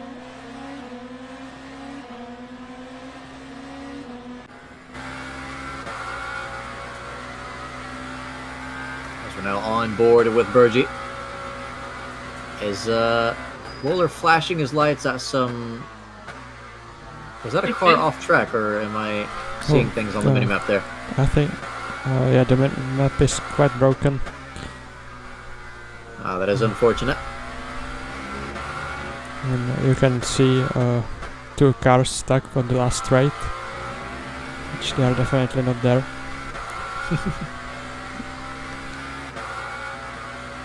That's the souls of drivers who couldn't make it tonight. It's like they're ghosts. They're hunting those places now. Oh, that would be quite something if if everyone's ghost of maybe like their personal best lap kept driving around the track every lap, and then you could maybe try and follow your own ghost or get distracted by someone else's ghost. Oh, the ghosts are so awful. Like, they are so distracting. Because you can drive into them, and normally I use other cars as like a braking block, because my braking is really awful. But then if you try to brake into your ghost, you cannot, because you drive literally through. It's horrible. Yeah, definitely not everyone equally as big of a fan of ghosts. Some people liking them a bit more than others. For me, it helps me in time trial, but if I had to see that in the middle of a race, I probably would get quite distracted as well. Meanwhile, I can see Spokoskas has actually gotten past Wormstrand again, so back up into 14th position, or P3 in class rather. So quite well done to him. I kind of wish we would have caught that overtake, but you can't catch them all. I suppose this isn't Pokemon. Hashtag please don't sue us, Nintendo, for saying that word. But you can see Wormstrand here with plenty of slipstream into turn 1. Even though the slipstream is not crazy around here, I think there's a good chance for a move. We'll have to watch out for the hypercar behind as well, though. Hypercar's passed. Opportunities are open. Oh, there's a yellow flag. Oh, there is. And whoa, what is this? Oh! I think... Well, now we know what caused the yellow flag, but what was that formation thing? Was that yeah, I think, replay of the start? Yeah. I think I might have accidentally put it a few seconds behind. And here's Spokoskas almost accidentally letting Wormstrand through, but still has enough straight line speed to hold it into that second chicane. These two may well be fighting for the rest of this hour. That would be nice. I think Burge and Moller are also back at it. Yeah, Burgess had the fastest lap, extended the gap, but on this lap again he lost out as the leader sets the fastest lap. Now, I will say as well, Elico had that small mistake earlier, has not been able to rejoin this fight, is stuck currently with McMahon fighting for P5 behind. Just look how close Wormstrand is getting here.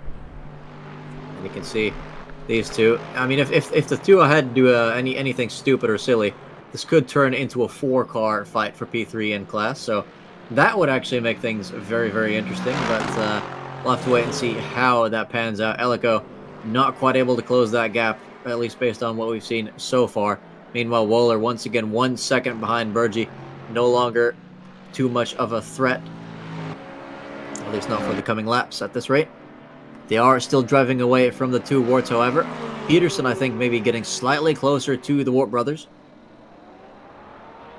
Wormstrand bides his time, inching ever closer in the braking zone. It always looks like they're about to touch bumpers.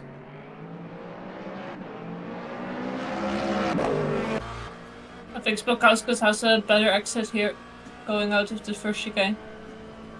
Yeah, and that's really what matters more. If you can get like a little nose into turn 1, it's not really going to help you much if you just have a bad exit through the next corner. You really want to get optimal exits onto every single straight around here. That is how you get fast in Monza.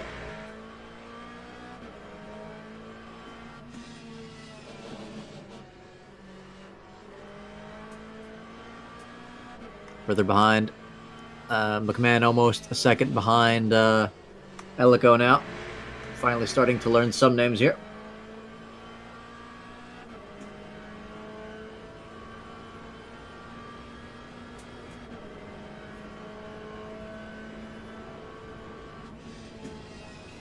Mulder's really close behind Burgi again. But got Is to he? keep Is switching. he? Yeah, One it was second. like... It was 0.7, now it's back to 1.4. Yeah, I mean that's the... Oh, there was some Ooh. gravel There was some in the air. smoke, I'm not yeah. sure what that's from. I feel like Waller might have gone through the gravel a little bit. Maybe.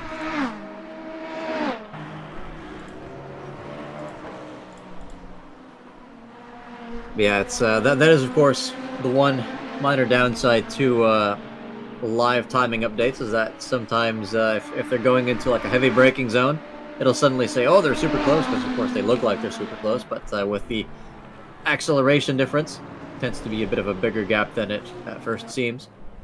Yeah, because that gap has definitely widened up. We have a yellow flag.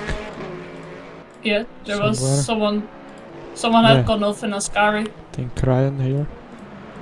Yeah, not the first time tonight. This seems to be a difficult corner for quite a few people. Let me pull up a replay. And... Ooh, Oh, Ooh.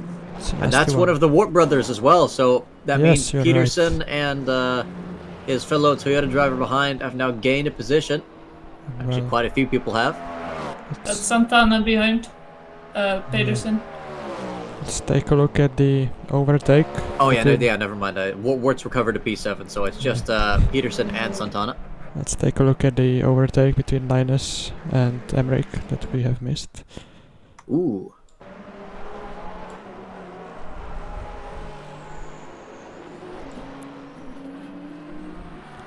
Clean Yeah, one. just not fighting that very hard. I think these two are very much prepared to keep fighting for Okay. quite a bit longer.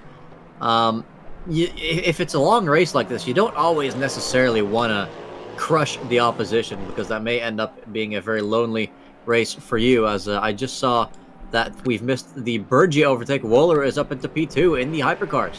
Oh, Yep. I feel like Burgi might have made a mistake because it's Yeah. 1.7. Yeah, Okay. that's quite the decent swing there. Maybe going off the track. I don't think it's enough for a half spin. let's take a look at the replay again. Traffic. Ooh, Oh, Oh, there's a lot of traffic. controversial.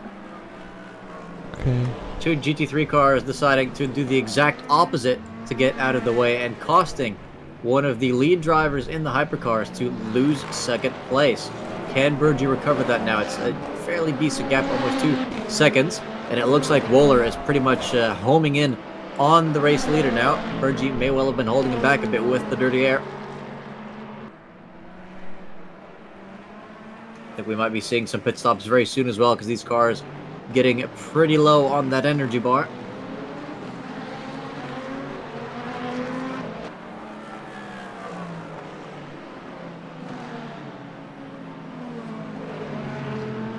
Through Well, Lesmo something 1. happens. Spokowska's lost a lot of places as well. He's down in B6. Oh, you're right. Oh, holy cow, what happened there? Yeah, we've, I mean, we haven't fallen asleep, but we somehow seem to be missing everything as soon as Yeah. we stop looking at someone. It's like, we look at these people for 10 minutes straight, nothing, well, I won't say nothing happens, but not all that much happens, and then as soon as we Oh. look away, the crazy stuff happens. I think another driver off. That's here. worth again. Yeah, that's worth again. Yeah, the second Wart no longer in the top 8, that is in 9th position now. So it's going from bad to worse And for another one. the second Wart brother, Alex Perry has That gone is- straight. Perry. Looks like he's got quite a bit more energy than some of his rivals, though, so potentially on a different strategy from them. Now, could we get that replay on what happened to Spokowska? Okay, let me find it. Oh, and we'll have to see that pretty quickly because Wohler already putting pressure on Khrushchev for the lead. Okay, here. Oh, Oh, he got touched. was there contact? Oh. I think there was with Wormstrand. Are we able to get an onboard of the other car in the replay? I'll try to. Oh, sorry, different one. Yeah, I'm not sure if there was contact. It didn't quite look like it at second glance. yeah. I mean, the game did not register contact, so it could have been minor. Yeah, that's very, very painful. I can't say I've had too many spins out of that corner myself, but maybe a good idea to switch those rear tires in the pit stop if they're going to be causing trouble like that. Very costly mistake, but Spokauskas now pretty much in the fight for not P3 anymore, but P4 between Ellico and McMahon. Oh, there is traffic, and Voller is trying to overtake for the lead. Yeah, this is for the hypercar lead down into Parabolica. A tremendous run by Waller into the final corner. Manages to get it done on the brakes, but can Khrushchev come back on the start-finish straight? Has a wider line, is going to have all the slipstream he needs into turn 1. Has been leading this entire race. Will he be able to take it back? Bit of extra slipstream here from a GT3 car. They're going to have to pull out on time as to not hit them. Khrushchev not taking any risks, not following. Oh, Waller through it, and you can see why, because Waller simply sent it too hard on the brakes. Will have to relinquish some of that time. Oh, he does here. Oh, he lets Khrushchev pass. Yeah, very gentlemanly behavior there from Waller. So the lead now back into the hands of Khrushchev Blin. I think he had to avoid a penalty as well. Yeah, it's unfortunate for Waller because the overtake was completely fair. A bit of a choppy exit. Now we have from Ascari for Khrushchev. Now we have a free-weight fight for the lead as Burgi joins them. Yeah, well spotted. Burgi now in this fight as well. The top two have cost themselves a little bit of time. Yeah, just about 3 or 4 seconds between them. Now, since Waller's still in P2, I'm expecting this fight to spice up quite soon because you saw just how few laps he needed to go from passing Burgi to attacking Khrushchev.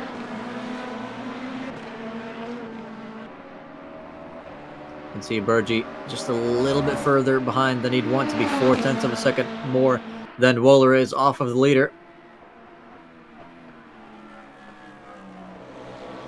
As the GT3s continue to inch closer and closer, but not quite enough to warrant too much screen time.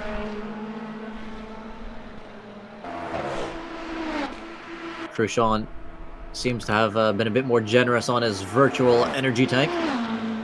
Yeah, he might go for an overcut, 1 or 2 laps, perhaps.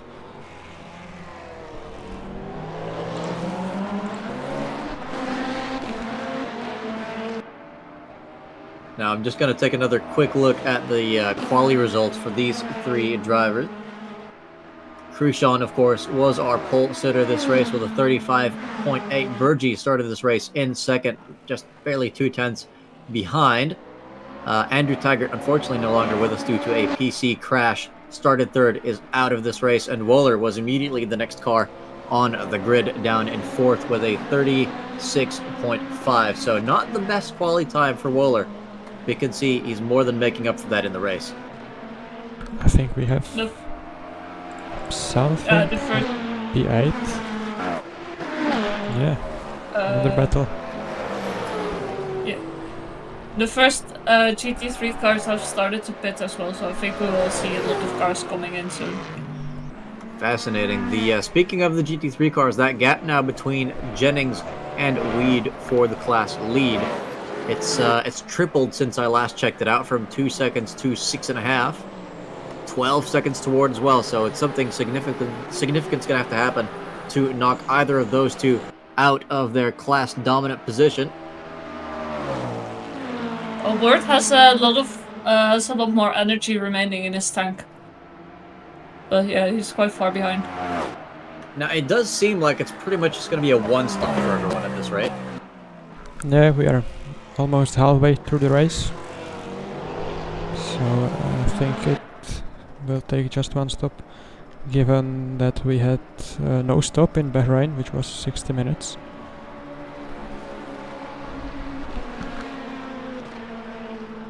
Yeah, that makes the strategies a little bit simpler for the drivers. No way to push it without a pit stop, or no reason to try and avoid a double stop. Yeah, let's take a look at the energy once again. Yeah, I think Waller, Burgi and Pedersen will have to box this lap. They are on 4%. Or maybe the next one, but I'm not really sure about it. Now just 44.5 minutes left to go in this race. Pretty much around the halfway point.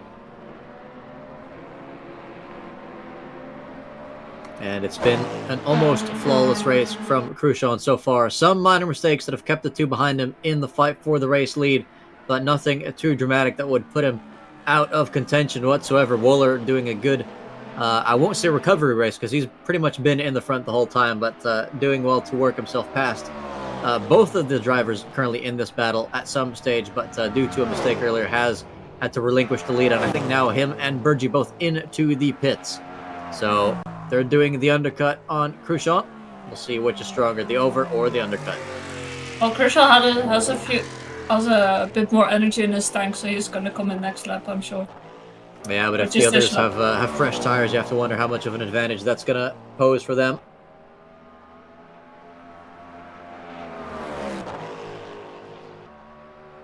Peterson also joins them in the pits.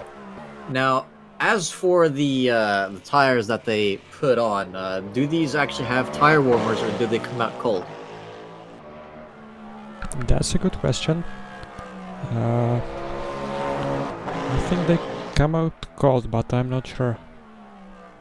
Because that's going to be very interesting as well if they do come out cold. I mean, obviously Wöhler and Burgi will come out on cold tires themselves, but by the time that Khrushchev comes out of the pits, their tires will be very warm. And if they're right behind Khrushchev and he's on cold tires, that could well make him extra vulnerable during the space of at least one lap. So now navigate to Scari for the final time before pitting. Now we can see 4 drivers that have not pitted in the hypercar class. Hold on, has Burgi's leapfrogged Wöhler in the pits by quite a margin? I think that's a 10-second gap. Yeah. It is, yeah. So that's. I was more focused on the GT3 cars because they are all in the pits as well. It's showed that Veet has passed Jennings in the pits, but they're still pitting. Yeah, I do find it kind of funny. One of the only GT3 cars not in the pits is, of course, Booth, but you can only see the first 3 letters, so it's like, boo, he's not in the pits. Surprising you with the fact. Now, we do have the race leader coming into the box as well. Pit stop takes quite a long time out here. Wart staying out for another lap, so we do have a new race leader, though this is by no means a net race lead. Santano coming in as well. Will we be seeing the same for, I think that's one of our Aston drivers. It's Barry, I think. Yes. Now, I just noticed as well in the quali screenshot, all the team names are actually just the driver names. Yeah. And where is Sandeep? Burgi is in 5th currently. Yeah, coming around the final corner now. Khrushchev already out of the pits. So it seems like our fight's somewhat been spoiled by the pit stop strategies, which is, well, a little unfortunate for us viewers, but I'm sure Khrushchev and even Burgi will be slightly happy about that because Wöhler, I mean, is he out of contention? A 10-second gap is quite the task to make up on all these other drivers here, especially when they've proven to be so consistent and so fast tonight. Yeah, this is gonna be tough for Wöhler to close the gap to Burgi again. Oh, is that a 19-second gap now? Has something happened to Wöhler additionally? Does he have any damage? I haven't seen anything. Yeah, me neither. Yeah, I might have just misread the gap initially because of how small the numbers are on my screen. Either way, though, yeah, that is a crushing pit stop for Wöhler. He might have changed tires, and the others did not. Who knows? I mean, that is very much possible. Now, from personal experience, I will say, changing tires at Monza, I don't think that's necessarily the biggest time gain.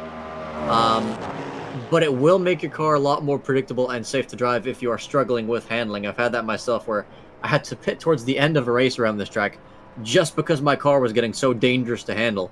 I wasn't going to gain any time with it. I just knew, okay, if I pit, I survive.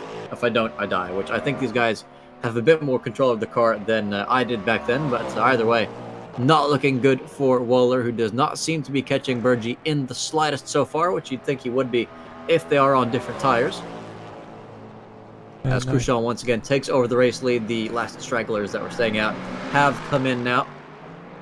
Goes to show, though, you could do quite a distance on this race without having to pit. Jennings still leading the GT3 class as well. It seems like not so much of a shakeup there in that class, at least for the top few positions. No, that does stay almost the same. I was about to say, let's go over to this fight with Elico here.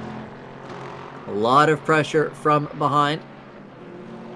Actually, yeah, for Spokauskas, a lot of pressure from behind from Elico. Practically pushing Spokauskas down the straight.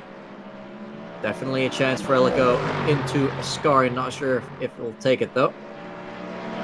And you can see the drivers have now turned on their lights. It is starting to get a little bit dark out here. Time progression is set to ×10, so we will likely be finishing when it is nice and dark out. Does have an influence on track temperatures. As there's side-by-side action here, just behind into Ascari, the Lexus, getting the move done on the McLaren. Brown passes Bartels. As they're about to get lapped now, which side of the track are they going to pick? It's always crucial to be predictable in these cases.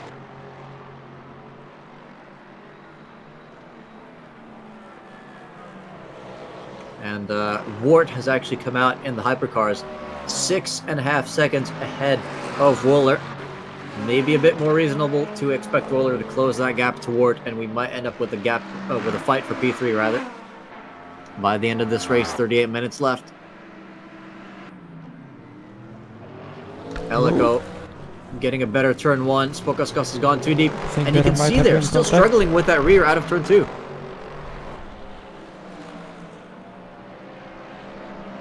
It's close. Yeah, close might be an understatement if we see an overtake into the next one, but we don't quite know which lines they're all going to pick. They stay with the racing line for now. Spokauskas not holding the inside line like his favorite granny. Oh, and there's as there was some lapping going on there. I think that's Bartels off the track. He'd overtaken Brown, but not legally.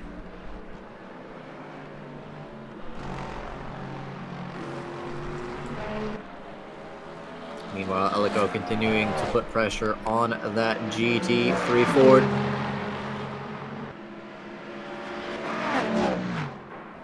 I really haven't seen too many moves into Ascari tonight, though, so I think a lot of drivers realizing the risks that does entail. Yeah, it does seem like the most, or like the best place for overtaking anyway.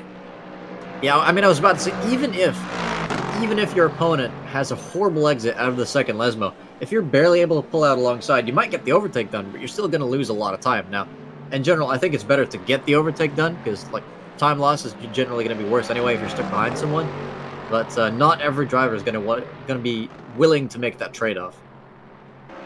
As actually for the hypercars now, Burgi is closing the gap on Khrushchev. It's down from 4 to 2.5 seconds, so we may well have a reignition of that lead fight. Wohler only 4.5 seconds back on Wart as well. I think we'll be seeing multiple fights brewing in hypercar class. Yeah, I think same can be said for the GT3s. I think they will not the top, like Jennings and Reed have like a very nice margin, but behind them we might have some battles going on. Yeah, I think Spokauskas wishing that Elico wasn't putting that much pressure on him. He's only 2.5 behind McMahon, which I think 2.5 is not an unreasonable distance to try and close over half an hour. But it's not going to be the first thing on your mind when you are getting absolutely hounded by a Lexus. Yeah, looking at the data, I see some contact between two hypercars. So let's take a look at it in the replay.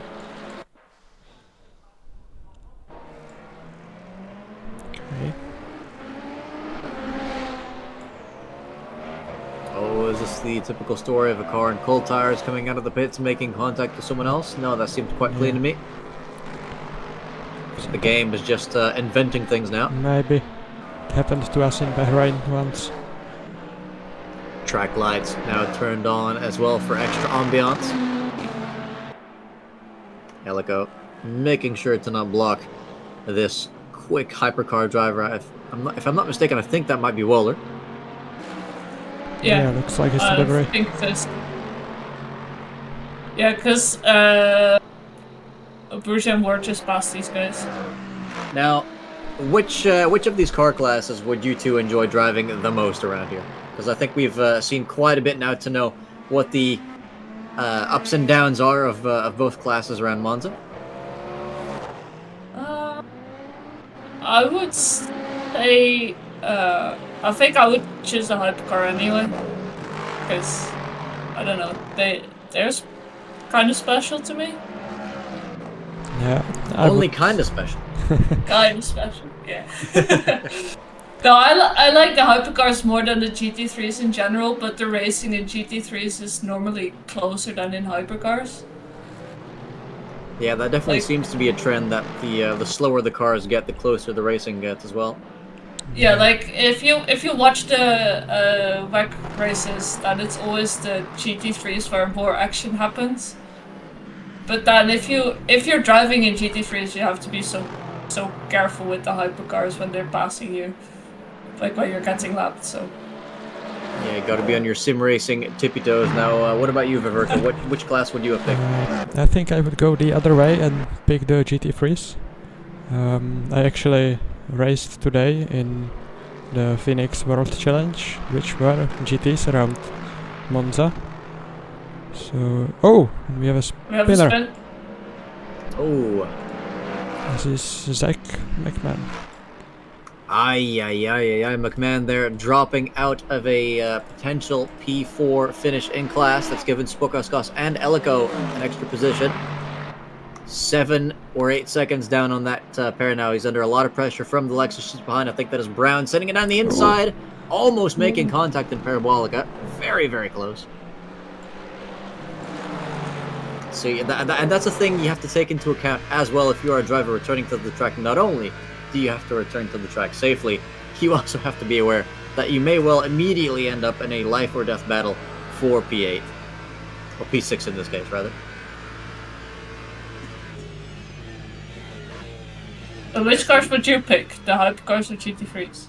Ooh, well, I'll talk about that when the action cools down a little bit, because this is really a lot of pressure on the Mercedes driver. Good exit from Brown in the Lexus. That Mercedes, though, having the legs through the middle of turn 3. Will there be a send into the next corner? You can see the slipstream coming into effect. Only half an hour left in this race. This is when people will start to take more risks. Oh, and you can see McMahon just made an absolute meal out of that second chicane. Got a horrible exit, but unfortunately for himself, it was so horrible that Brown was actually blocked as well. So McMahon keeping the position. Oh, and there a hypercar oversending it while lapping them, making it 3 wide.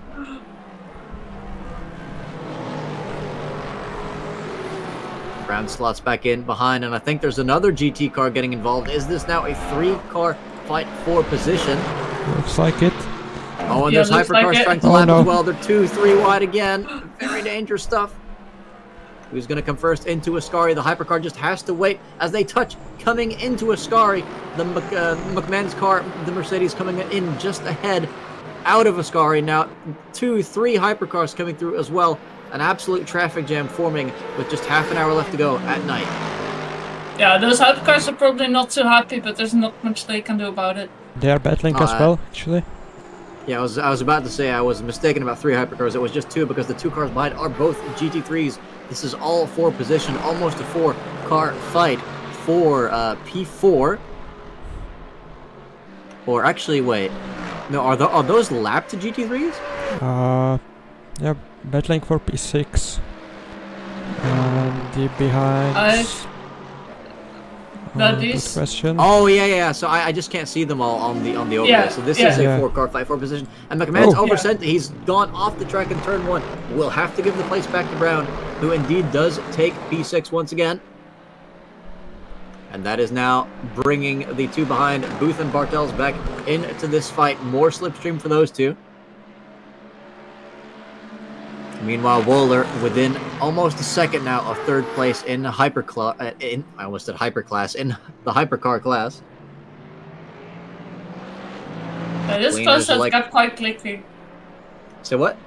He has closed the gap quite quickly to Yeah, Wart definitely in front of him. putting a lot of pressure on Wart for sure, more than Burgi is putting on Crucial. That gap still 4 seconds to the race leader. Who maybe go on board with the last car in this fight with Bartels.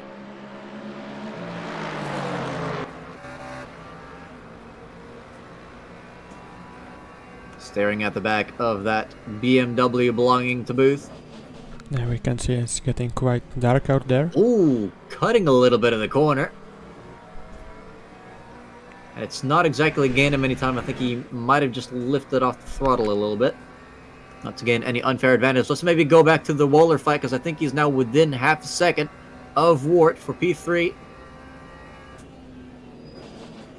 Ooh, and that's almost a cent from the BMW. But I think something's going to be happening here very, very soon. This has been a fight that's been that we've been waiting for, really. And you can see Wart just struggling with the rear end of that car, flashing his lights. Is he telling Waller to just pass him easily? Into Ascari, they go side by side. He's giving him the inside line, doesn't try to fight it. Wart down to 4th, Waller up into 3rd. Yeah, another clean overtake in Ascari. I'll have to see that. Yeah, I think those are flashlights of happiness from maybe both drivers. Either way, a pit stop mistake rectified for Waller. Let's go back to that 4-car GT3 fight. So far there hasn't been a change, I think. Well, we do have McMahon now, as apparently there's a gnat in my room also watching the race with us. Yeah, McMahon's still behind Brown after that earlier mistake in turn 1. Yeah. Under pressure from Booth.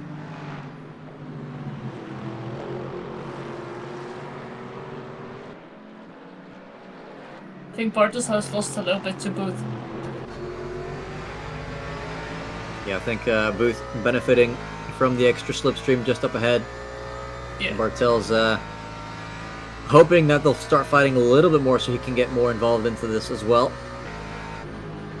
But yeah, that is one of the things that I just find a little bit sad about modern Monza is a lot of the corners around here, you can see right when the slipstream starts to really come into effect, and that's when the next chicane comes. You can't just fly past people anymore. A little snap at the exit of the corner. Yeah, is that going to help Bartels down the straight? Yeah, it might.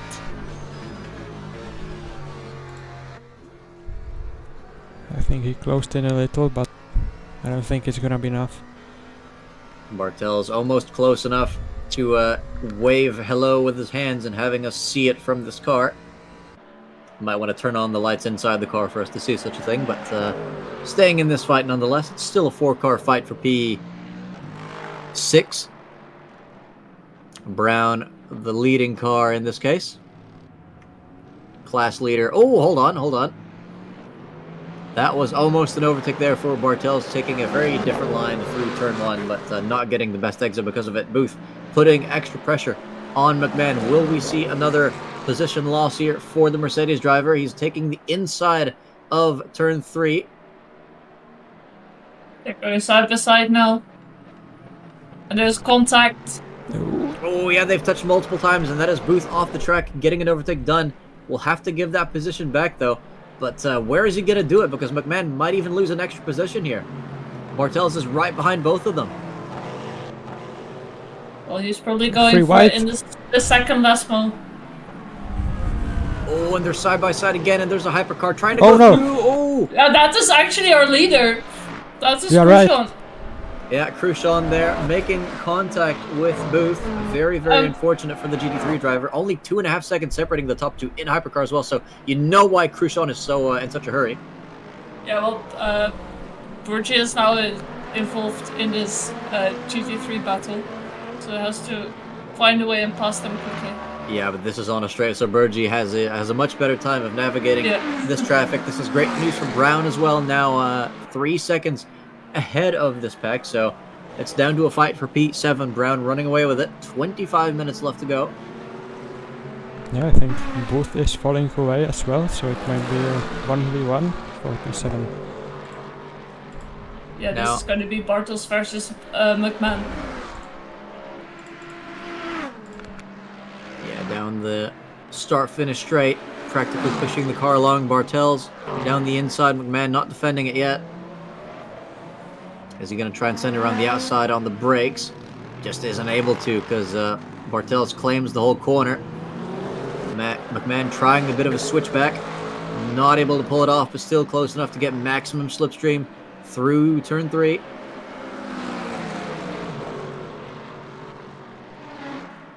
It's going on the grass. Yeah, that was a little bit risky, but somehow keeps that car under control. Booth getting a little bit closer behind as well, benefiting from the chaos. Another hypercar coming up. Yeah, that's spoiler. Very strong defensive driving by Bartels, leaving a tiny bit of space on the inside, but not enough to convince McMahon to go for it. And he's actually smashed into the back of Bartels, but Bartels stays on track, maybe just a little bit of damage, giving Booth a chance now to overtake both of them, but only quite a speed differential to do so. Around the outside of Bartels now goes Booth, right into a Scary. He has the slipstream. I think Bartels had to go on the brakes. They've definitely touched. Have they gone off track as well? They're somehow still side by side. This is a horrible angle. But they've absolutely, they've managed to navigate that corner in a completely insane way. Not getting the hypercar too involved as well. Have to see that again. Yeah, I do not blame you. Oh, and hold on. There's another send into Parabolica, but I think Booth just getting a bit too much curb to mount another attack. So yeah, let's go ahead and take a look at that replay.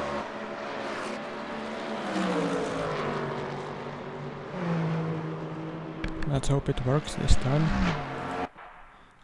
Is it this one? Nope, that's a different overtake. Well, let's watch it again anyway.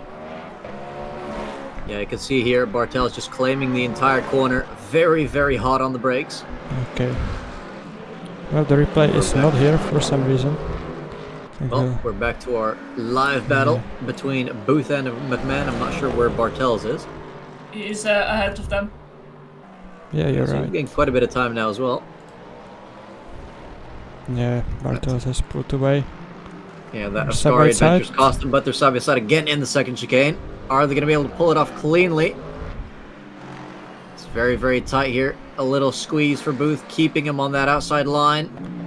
Touch again. Rub doors through Lesmo 1, still side by side. Through the second Lesmo. Are they going to still continue to hold this? More door banging. Oh! And he's off. Booth is off the track. I think we saw that one coming. Into the wall. Into the barrier as well. A disastrous end to his race. Will he be able to recover out of the gravel? Looks like he's got enough grip to do so. But that is the end of his challenge for P7 in this race. Another GT3 car in the background approaching. Could that be Franicek? Yes, it is. And 3 wide behind. Fords reignites as the hypercar is behind, or I guess that's just one hypercar. Is that one or two hypercars? I can't tell. Okay, it's just one. Yeah, it's one. Sibora, haven't seen him in a while. Fighting an Aston Martin. I think that's actually she. Wait. Oh. That's Emma Shibora, yes. Yeah, but we have two Siboras fighting here. The Skechers BMW bringing the fight to Zabaglo. I don't think we've given Zabaglo that much screen time yet. Yeah. Very nice Aston Martin livery. Yeah, Just want to quickly shine a light on the hypercar battle as well. That gap between the top two, it's back up to 4.5 seconds. Burgie's charge has come to a halt. Wohlers continue to catch them though, but still 10 seconds behind. A big gap to bridge in just 20 minutes, but not impossible. Wart continues to drop time. Peterson may well end up catching them as well. Just 5 seconds separating those two. And 20 minutes is still enough. And one mistake and the gap is gone. Yeah, one mistake, especially if it's a spin, you can definitely expect to lose at the very least 6 to 8 seconds, depending on where and how you do it. Sibora, though, not able to challenge the Aston Martin driver too severely on this lap. Down in 12th position in class. Nice nifty side number there on that car.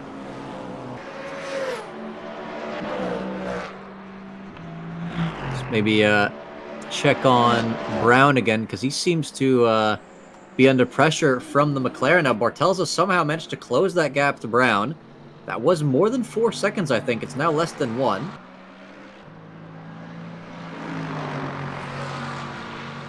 Oh, I think Bartelza's found the nitrous button. Yeah, he sure did.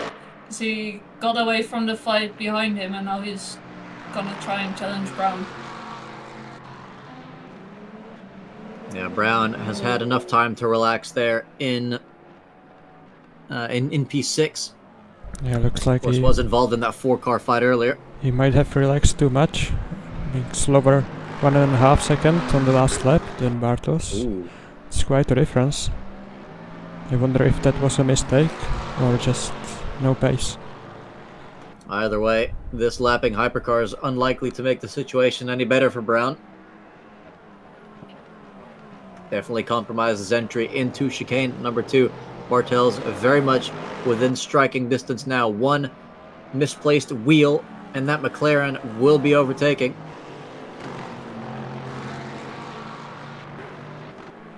Been watching for more than an hour now in this fight. Still, well, I would say still ongoing. This fight's been a bit on and off, but it's once again reigniting. Nighttime racing at Monza. You got to take into account cooler track temperatures as well. Can have a massive impact on how these machines handle. We might actually get a battle in the GT3s for P2 as well soon. Yeah, the GT3. Well, I was about to say Wart, but I believe that is Worm, right? Wormstrand, yeah. Yeah, Wormstrand. I suppose that got to Weed in front of him. Putting pressure on Weed, who's been in P2 for who knows how long at this point. It's been a somewhat lonely race for the Porsche driver, I think. Yeah, he has been in P2 since the start, and then only during the pit stops. He might have lost that place, but then after the pit stops, he was back in second anyway. Here's Brown picking up a hypercar slipstream, which gets weaker and weaker by the second as the hypercar pulls away. Bartel's very much in the Lexus's tire tracks. Sends it deeper on the brakes, still makes the corner. Gaining and gaining. Not a half bad exit out of turn 1 as well, but looks like the Lexus is still safe for now.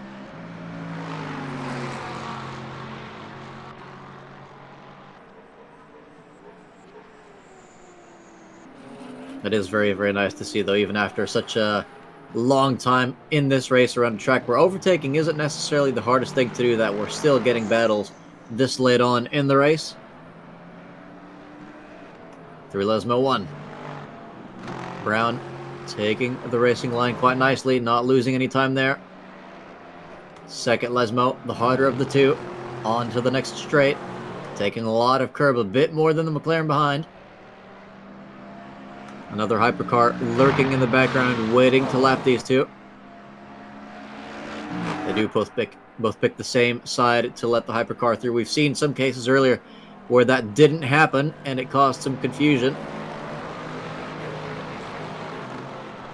Brown, though, holding on to that position for a little brief moment longer. It's sort of grown the gap to the McLaren behind of Bartelza just a tiny bit.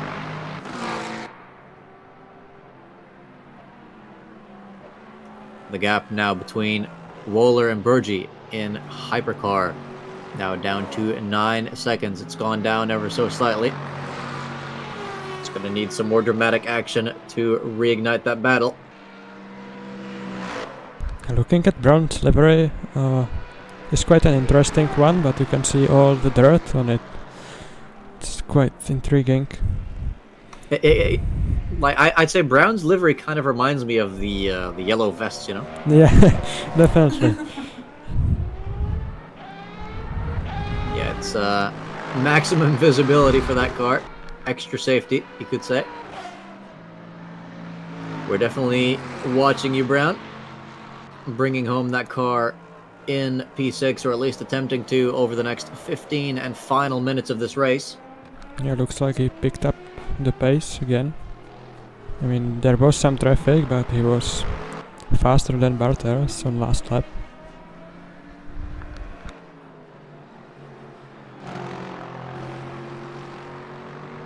You can see, I think, Bartel's gaining a bit more time in Lesmo 1 this time around.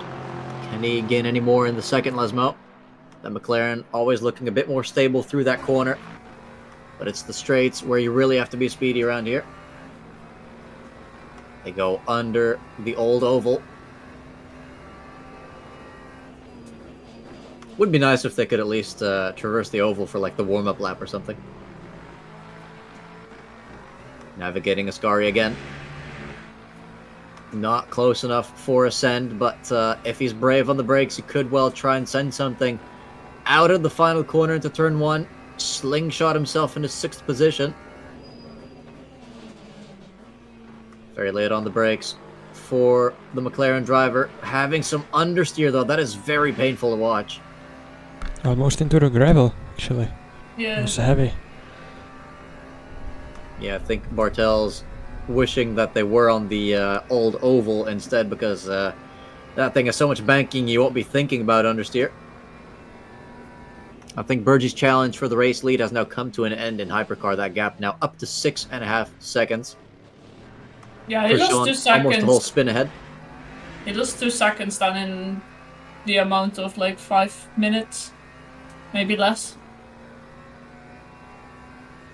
Yeah, I mean the gap between him and the leader and between him and Wohler, pretty much the same now. So if he continues to lose time like that, Wohler still has a shot at P2. You can see a lot more aggression on the curbs here from Bartels. Brown playing it safe. As there is your race leader, Hypercar, lapping these two.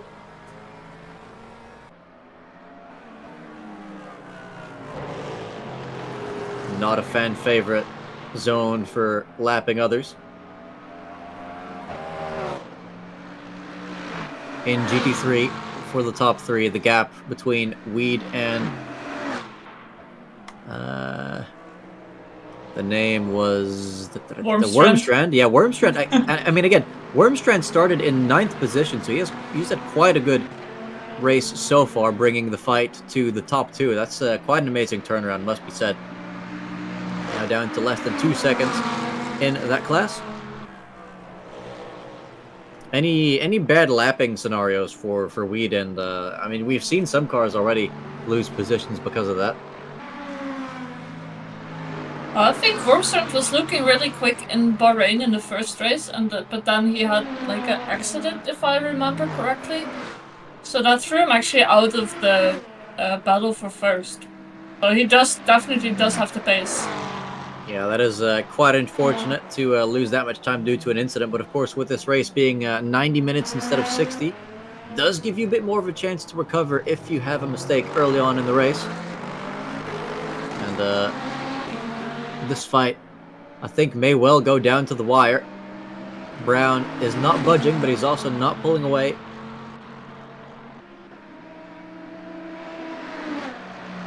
Peterson also now within 2 seconds of the first wart.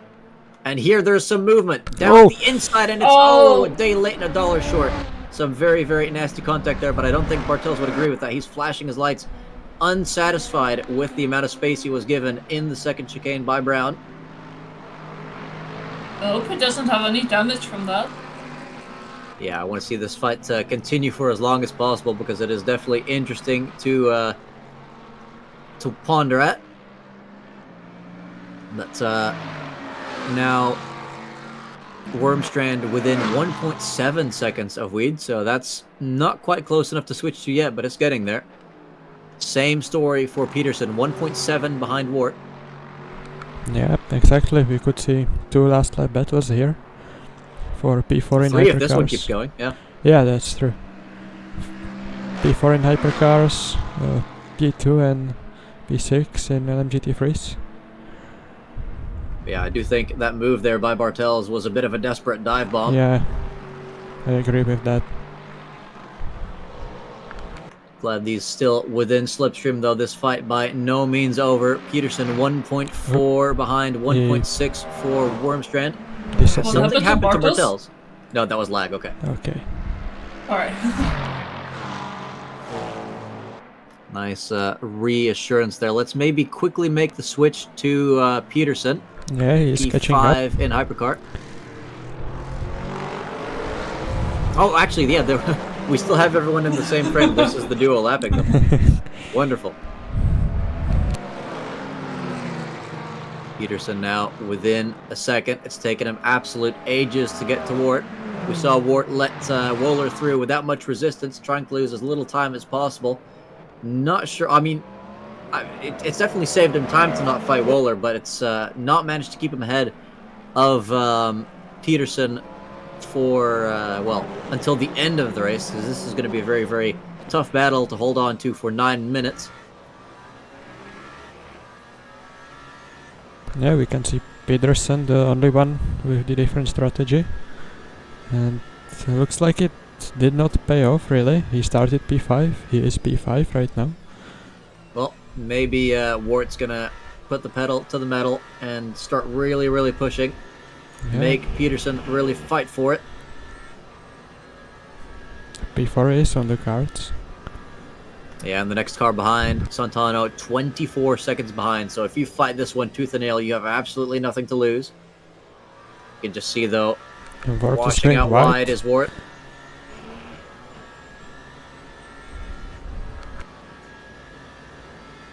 And I think the other Wart has just gotten back into the top 8, so something's happened down there in the midfield. All right.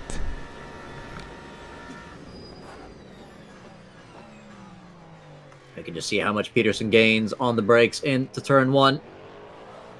Oh no! Oh, it's a spin.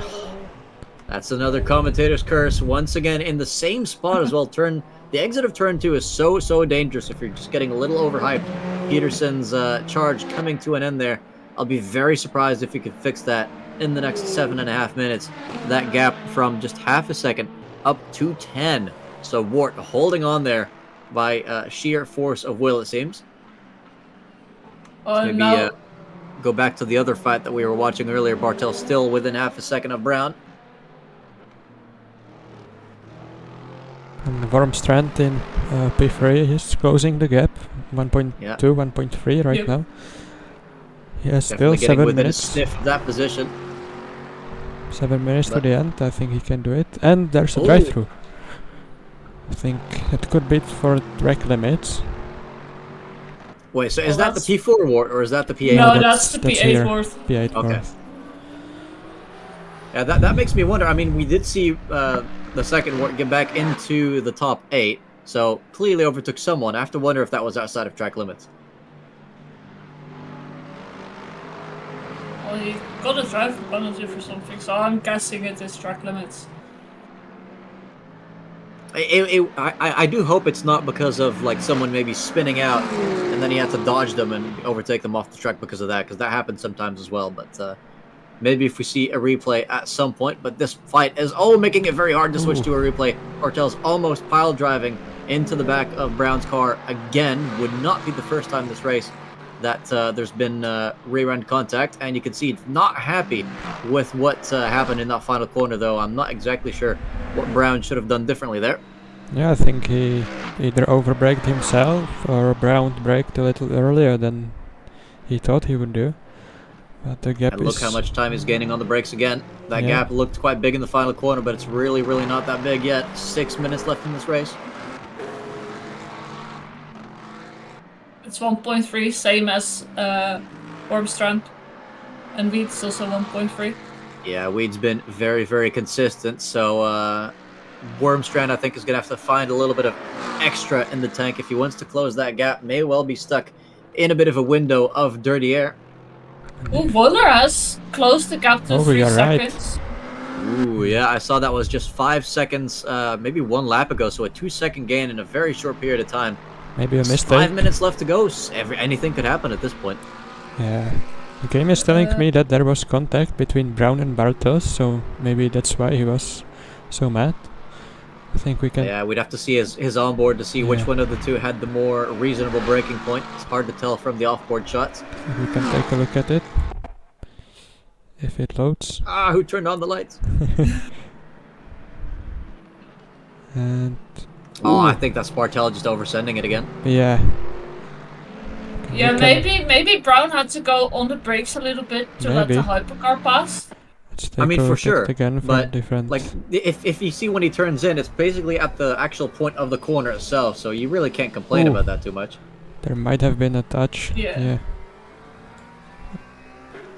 We are right, there was the hypercar, so there's nothing to do. Yeah, I mean, but Bartel's just completely sent it into that corner like there was no one ahead of him. If you can see your opponent is offline and not going very quickly through the corner, the best you can do is just brake maybe a little bit later than usual, but tuck in behind. Don't go for a lunge.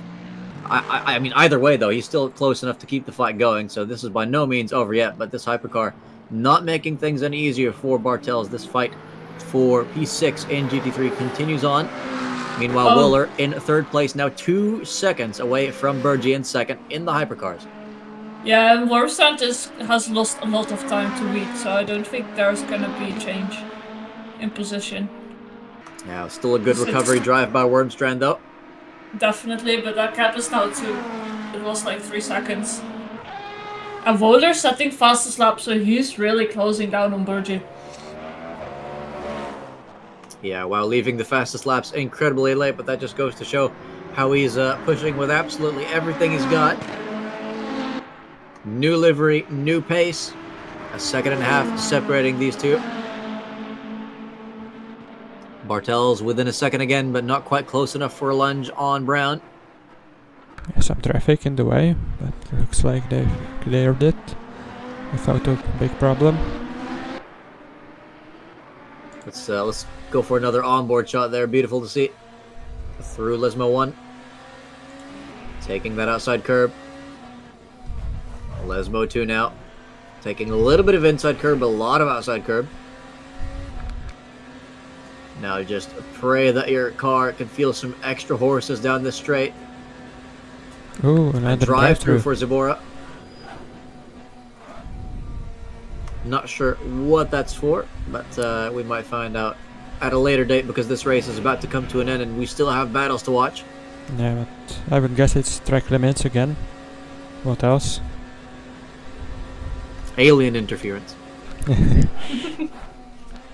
Either way, though, you can see Oscar maybe. you can see how much grip he's got coming into Parabolic as well, hugging the inside of the track, not pushing it on the exit whatsoever.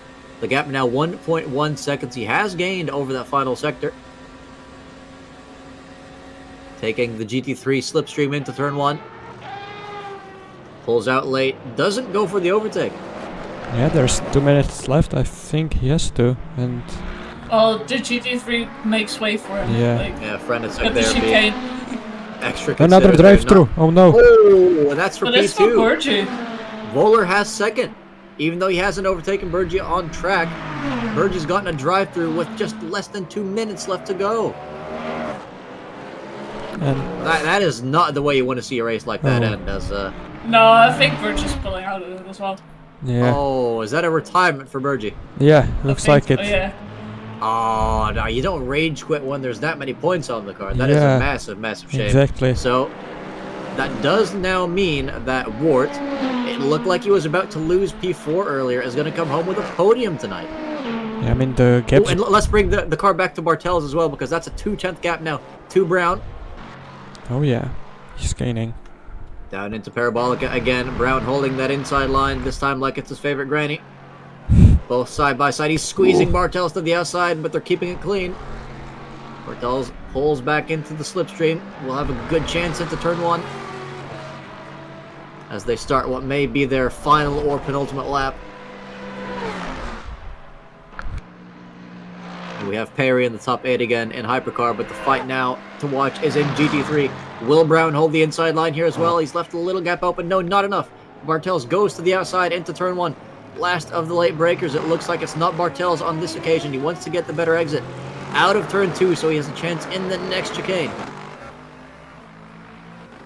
Well, I'm pretty sure this is gonna be the last lap because Christian is literally behind. Well, Yeah, he just he just passes overtook Brown them. and Bartels, so That answers that 11 question. seconds.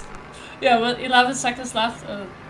Brown think playing it this safe, might be holding the the last inside lap. into the next chicane. There's absolutely nowhere for Bartels to go. He tries to make it side by side, but just that diagonal movement from Brown sabotaging any efforts that the McLaren driver might have had there, and it's grown the gap quite severely. I think he had his little snap in the beginning part of the chicane, and that's cost him dearly. Yeah, the gap's now back to 0.8. Great defense from Brown there. Can he regain that lost ground with just a sector and a half left to go of tonight's race? It's been an hour and a half fighting from start to finish. And there's another hypercar might well spoil the fight for Bartels. Oh, we have confirmation that this is indeed final lap. So yep. This is... They literally have like 1 sector left. The hypercar has shown mercy on Bartels, does not overtake him before Ascari. But the gap is... Oh, hold on. What's the race leader? The race leader. Grisham has crashed. No Grisham way. has spun. Yeah, so Woller's going to win the race. Fuller simply won. Oh my, what? 2 minutes ago. 2 minutes ago, this man was in P3.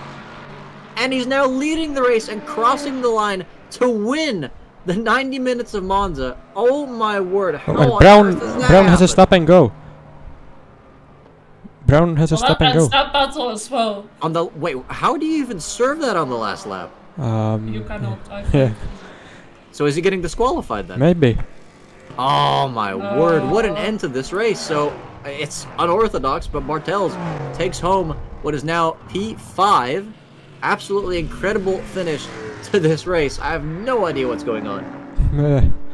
Looks like No, Levi. this is a very chaotic finish. Looks like Levi Jennings will take the win in GT3s if he does not spun. Yeah, Levi here with a significant lead to Weed. Still 3 seconds between second and third in this class as well. So unless they pull a Crucian, nothing's going to happen there. Yeah, I think we'll have to clip that. I think Jennings doesn't do so he's fine. He's gonna finish in first.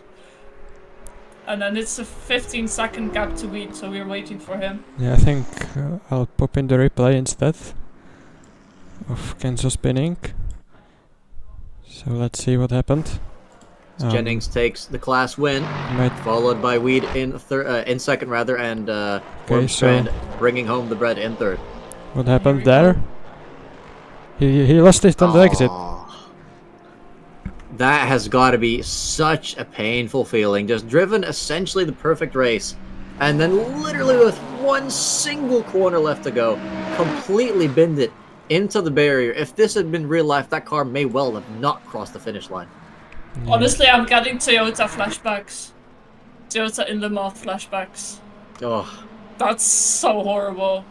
I and really here's a feel for replay of Christian Burgie's here. drive-through as well, which led to what, has he gotten another drive? Wait, that's not a replay, is it? Has he gotten another drive-through after the race? It could be, but I think it might be the game awarding the penalties, like getting it to the final time, maybe. Yeah, I'm pretty sure he DNF'd, so I'm very, very confused. Yeah, you know the formation. You can see some drivers here celebrating with their flashlights. Some heartbreak tonight. Some very happy faces as well. I think Wohler is going to be the happiest man on the grid by far.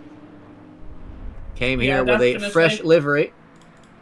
Started the race in P4, so not even in the podium position. Yeah. And with 1 lap to go, 1 corner to go, took the lead of the race and won it all. Now he's in formation with his teammate, who I think finished in P9. Yeah, respectable points on the board there tonight. Oh, yeah, I don't think any of us was expecting that. Now I can finally answer your question about which car I would choose, because the action is over. I know it. So I don't have that much experience driving around with hypercars, and I think at some tracks I probably would prefer the GT3s, but around here I think I'd enjoy the hypercars just a little bit more, because you've got so much more agility in these things, and there's a lot less rear view mirror inspecting that you have to do. So around Monza, I think I'd pick the hypercar.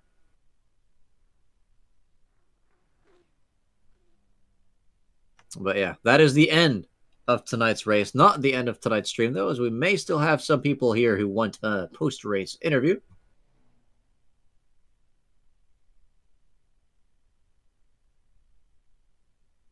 Just be patient with us for a brief moment. We do have the one and only race winner Wohler himself waiting for us.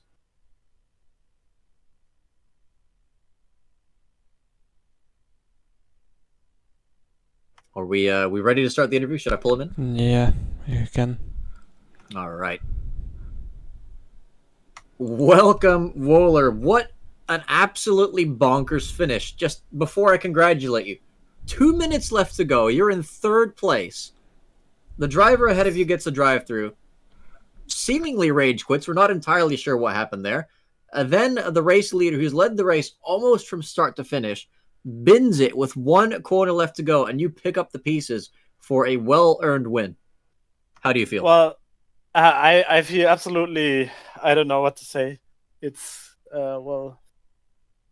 I knew I had the pace. We thought your race was over after that pit stop.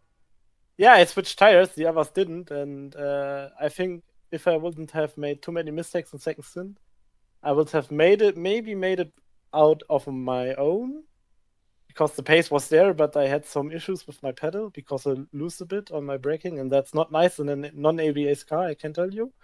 Mm-hmm. But then I adapted to it and pushed again. Yeah, I was a bit lucky, of course. Of course, it's a bit unfortunate for Sandeep and also for Kenzo that they one gets in drive-through because he cuts the chicane, and the other one spins in the second last turn. But that's racing. I also could have done mistakes, but it was a really nice race. I had some really nice moments. There was some Code Brown moments. For example, I don't know if you've seen it, but I overtook Sandeep the first time. I've seen, he's staying behind these GT3s, and I did just go for the gap. Yeah, I hope no one died. We did catch that on the replay. I was, I'm just so happy because, as I said last time, I learned a lot still about these hypercars. I learned a lot today that I don't overpush these cars too much, which I did sometimes, and then I made some mistakes, but I can manage my tires actually really good. I had like no lockups, and I think, yeah, I'm just happy. I was a bit lucky today. Next time maybe Kenzo is a bit more lucky, and we're gonna see. But I really enjoyed these hypers. Yeah, I was gonna say one of the reasons that I said it was a deserved win as well was because you were bringing the fight to the top two, Burgi and it was Khrushchev. Yeah. Oh, hold on, I've messed up what's on my screen here. There we go. Okay, yeah. So you took the fight to them in the first stint. The fight was tragically cut short by the pit strategy. But even though you didn't necessarily catch them completely on pace, you were still catching them quite significantly. That just goes to show if you hadn't had that different strategy, I think that battle could have continued on for quite a bit longer, and you may well have re-overtaken them, because I believe you did actually briefly lead the race, but then you overshot a corner and had to give it back, yes? Yeah, there was the GT3 lead on the left side. I wanted to go for the move there, and then unfortunately I didn't see my braking point, so I overshot the corner, and I've decided between taking the track limit points and gaining an advantage, or just leave it and try to gain it later in the race. I decided for the fair play version, and I think maybe that's what made. That's what made at the end the difference. Yeah, it paid off, and I want to ask you as well, because I mentioned myself earlier in the race that I've had some events at Monza before where I ended up pitting, not because it would give me better pace, but because it would put me on tires that felt safer to drive on. What was your main motivation for changing tires? Did your car feel sketchy by the end of that first stint?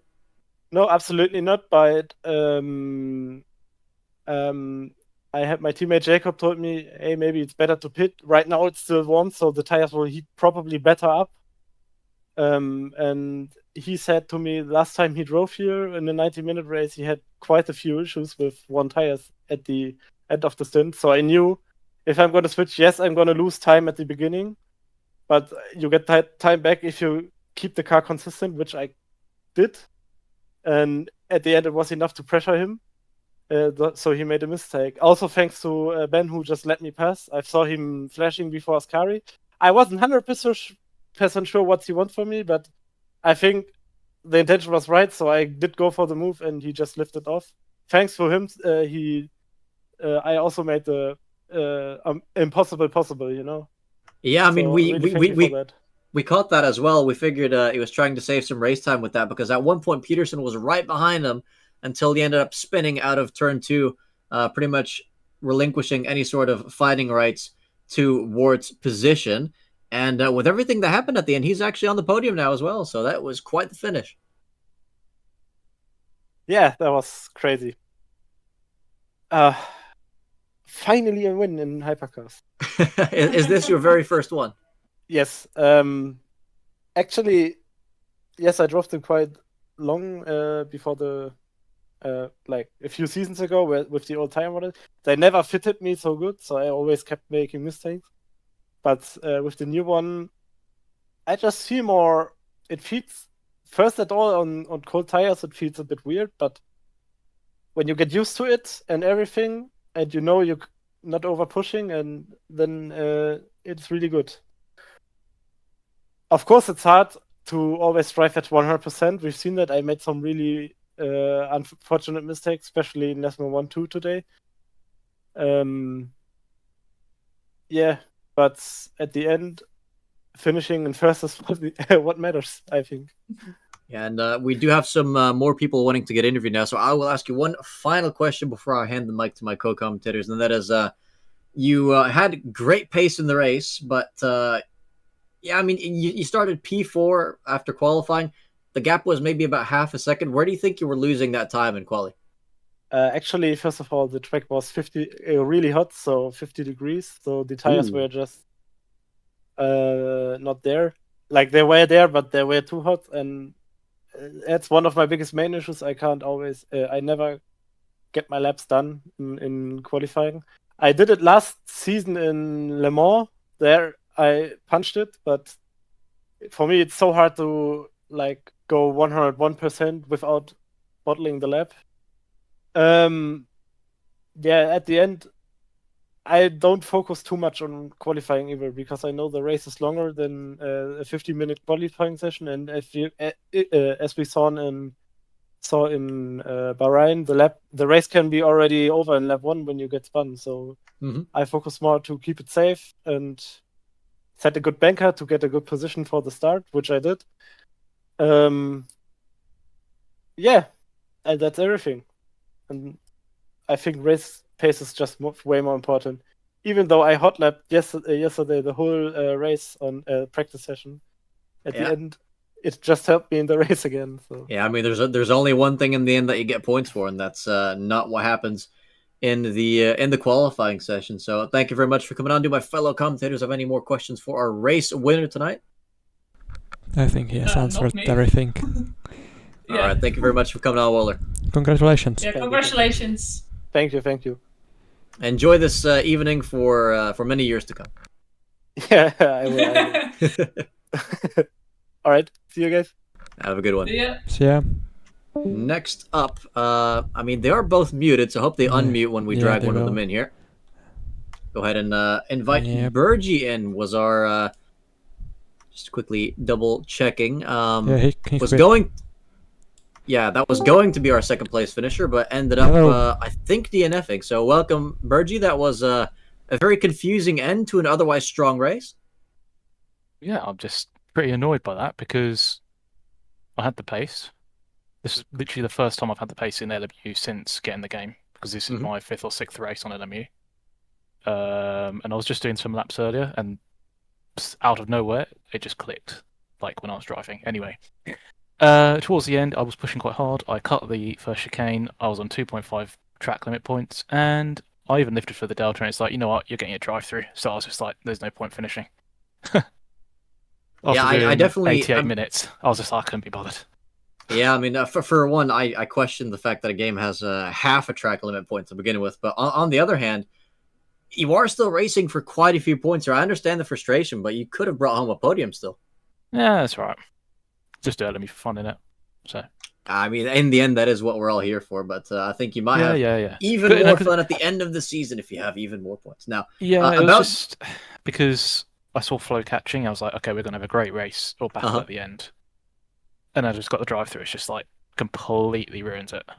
Yeah, no, I definitely understand. And there's the fact that you guys have been fighting in the first stint as well. A lot of build up to it. Tell us a bit about those battles in the first stint before the pit stop separated you all. Yeah. I wasn't sure how much Kenzo was pushing. He did definitely save more than me and Flo did. I sort of was 50-50 on saving, but then I had to pull away from Flo and not lose time. Mav sadly disconnected because of LMU issues. Because he was pretty much my rear gunner because we're on the same team. But anyway. Then there were the GT3s coming up to Ascari, and I couldn't find a way past. Flo just didn't lift. And yeah, he got past then. And then I jumped him in the stop because he changed tyres. I think I could have held on till the end. I did make a couple of mistakes. I think he did as well, but... Yeah, I mean, it was interesting because we saw the first time around when Waller overtook you, he put quite a bit of pressure on Cruchon for that lead, but it did take him quite a while to get past you. So what would you say is the most crucial thing to defend around this track? Well, I had the lowest top speed. I just had way more exit speed because he was taking too much entry into the chicanes. There was one instance with 60 minutes remaining, I can remember, into the second chicane. He was right behind me and he was braking later and he had to take avoiding action because I was braking earlier and going for the exit. But yeah, I was always pulling on the exit pretty much, especially out of the first chicane. And third sector I was quick as well, so he didn't really have a chance, I think. Yeah, it was definitely an entertaining display that you all put on. I hope you'll enjoy watching that back at least, maybe avoid the final few minutes of that race. But how much are you looking forward to the next race on the calendar? It's the 1 hour of classic Fuji. Oh, it's a classic, that's right. I don't like the chicane. I've not really raced Fuji, so I don't know. Ooh, okay, well, it's definitely I'll either be P on the podium or last. No in between. Well, who knows? Depending on what happens, the podium could still be last if we have enough DNFs. What happened to Kenzo? Did he make a mistake or something? Yeah, I didn't see the end. He made a mistake in the last yeah, lap. so coming out of Ascari on the final lap, he got a little bit too much onto the exit curb. Yeah. And then lost the car trying to correct it, flew straight into the barriers with just one corner left to go. Yeah, that makes me a bit more annoyed then. Wait, so you were rooting for him? No, I mean, if I hadn't done that silly cut. Oh, yeah, you would have gained even more. Yeah, no, I get that. Yeah, it is what it is. Yeah, it's definitely led to a surprise podium for Wart, that's for sure. But yeah, since this is your first race where you say it has clicked, I mean, you said you're going to be on the podium or last. Are you expecting it to click again, or do you think you found a sweet spot in the setup? It's not the setup. It's just because I mainly drive AC, and I've only really got into LMU recently. It's just like the force feedback and the feeling of the car. So I'm still not great because I lock up every other lap into corners. So, yeah, I don't know. It'll come with driving it a bit more, I think.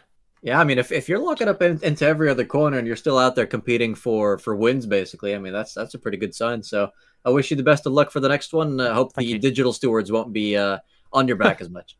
Hopefully not. I didn't have any incidents, I think. Good luck for the next race. Thank you. Yeah, enjoy the break. Thanks for the stream as well. It's been a pleasure. Now, our final interview for the evening said in chat, "Oh man, I came on the end." Do we know who this was in the race? Nope, I have no idea. All right, maybe he's a viewer that's in the interview room. I guess we can go ahead and ask him. Okay. Hello, Major S. Hello. Who are you? Hello. Me, in terms of drivers, I was the Lambo hypercar in Split 2. Oh, okay. Welcome. Thank you for inviting me. So, I guess first we'll ask you, since we haven't seen the Split 2 race, how did that go? Well, it was very interesting. I qualified P7. And there was, of course,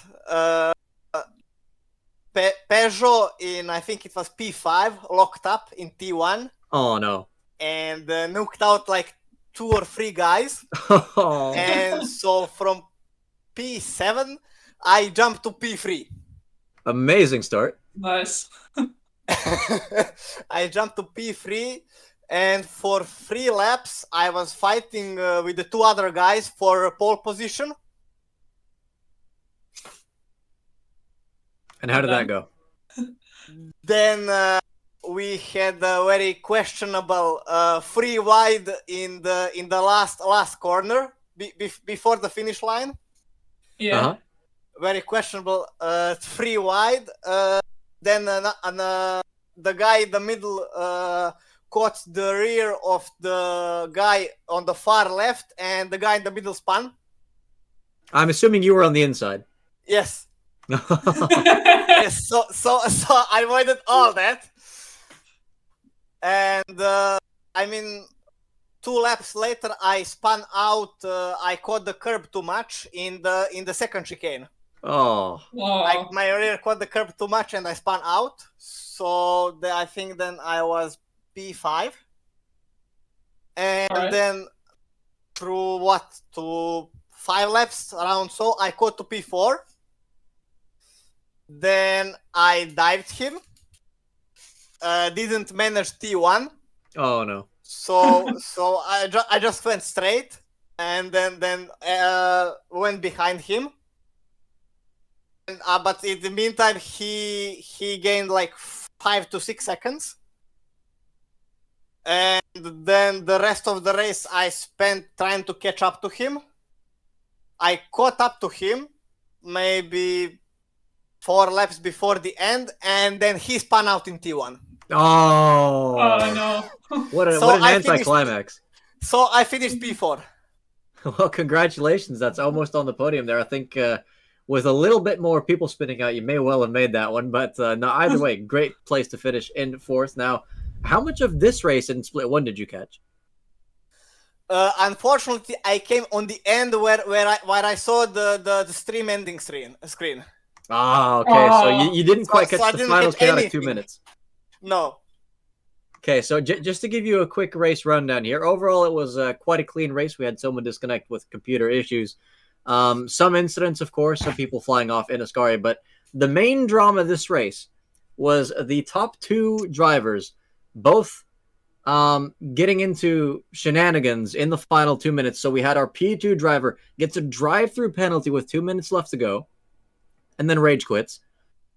And then the race leader, who's led almost the entire race, like maybe a good 98% of the race, in the final lap with 1 corner left to go, crashes into the barrier. And the guy in 3rd, who had a really, really lengthy pit stop, we thought his race was over in the middle of it, ended up winning the race, and there was a surprise podium for the guy in 3rd as well. So it was seems like it was drama in both splits tonight. Okay, interesting. I heard from a friend that joined in like 2 minutes before the start of the race in split 3. He finished P3. Hey, congrats to him as well. Yeah. Yeah, I mean that is I'm glad he was still able to make it, because a little bit later and he would have lost out on a good haul of points. I mean he joined this evening. I was starting the stream, and then he joined in, and he was like, what is this league? I never heard of it. And then I sent him to the link to the sim grid and to the server, and then he was like, fuck it, I'm gonna join. And he managed to join. Wow. Yeah, so that's could end up being a dark horse in the championship if he's instantly that competitive. I mean, he is really good in terms of lap times in the GT3s. Do you remember what sort of lap he was setting? He didn't tell me because he was in split 3. I was in split 2. He didn't tell me. But in terms of pace, at least if he compare Le Mans in GT3s, he can do comfortably 59s. All right. Well, if he ends up improving even more on that, who knows? He might have to get forcibly promoted. But thank you very much for coming on, Major. Do you have any more messages for our viewers tonight before we close down the stream for the night? I mean, have a nice evening, and if you really want, I really recommend you to join. This is my first league that I joined, and this is my third race here, and so far, I really like, at least I speak for Split 2 because I'm a Split 2 driver. So far, even as a hypercar, I didn't have any special incidents or crashes with GT3s or such, so I really recommend this league. Yeah, you just came within 3 micrometers of multiple huge crashes, that's all. Yeah, so sometimes you are the beneficiary and sometimes you are the victim, but I'm very glad that you had a good evening tonight, Major. Hopefully you'll have an even better evening next week. Thank you very much for coming on. Next week? Don't we In have 2 pause weeks. next week? Yeah, in 2 weeks. Oh, is it a break? Oh, yes, it is. Next race break, will be huh? on the 1st of August. Thank you for reminding me. Unfortunately, I will skip next 3 races because I'm on vacation. Oh, where are you going? Unfortunately. So next round. I'm skipping the best races. Oh, that's unfortunate. Sebring, Barcelona, and Fuji. So unfortunate. I mean, you'll be back for Interlagos. That's definitely going to be action-packed. To be honest, I never drove Interlagos anywhere in my life. So... Oh, you're gonna like it. I'm almost sure. I'm almost certain of it. And I'm gonna drive it in the hardest car class available in LMU. Yeah, I think the one thing to look out for there will be the lap traffic, because you'll probably be lapping them in some unorthodox corners. There are not a whole lot of straights around that track, but definitely a very great place for racing. So thank you very much for coming on, and we'll see you again in the future, I'm sure. Thank you for inviting me. Yes, of course.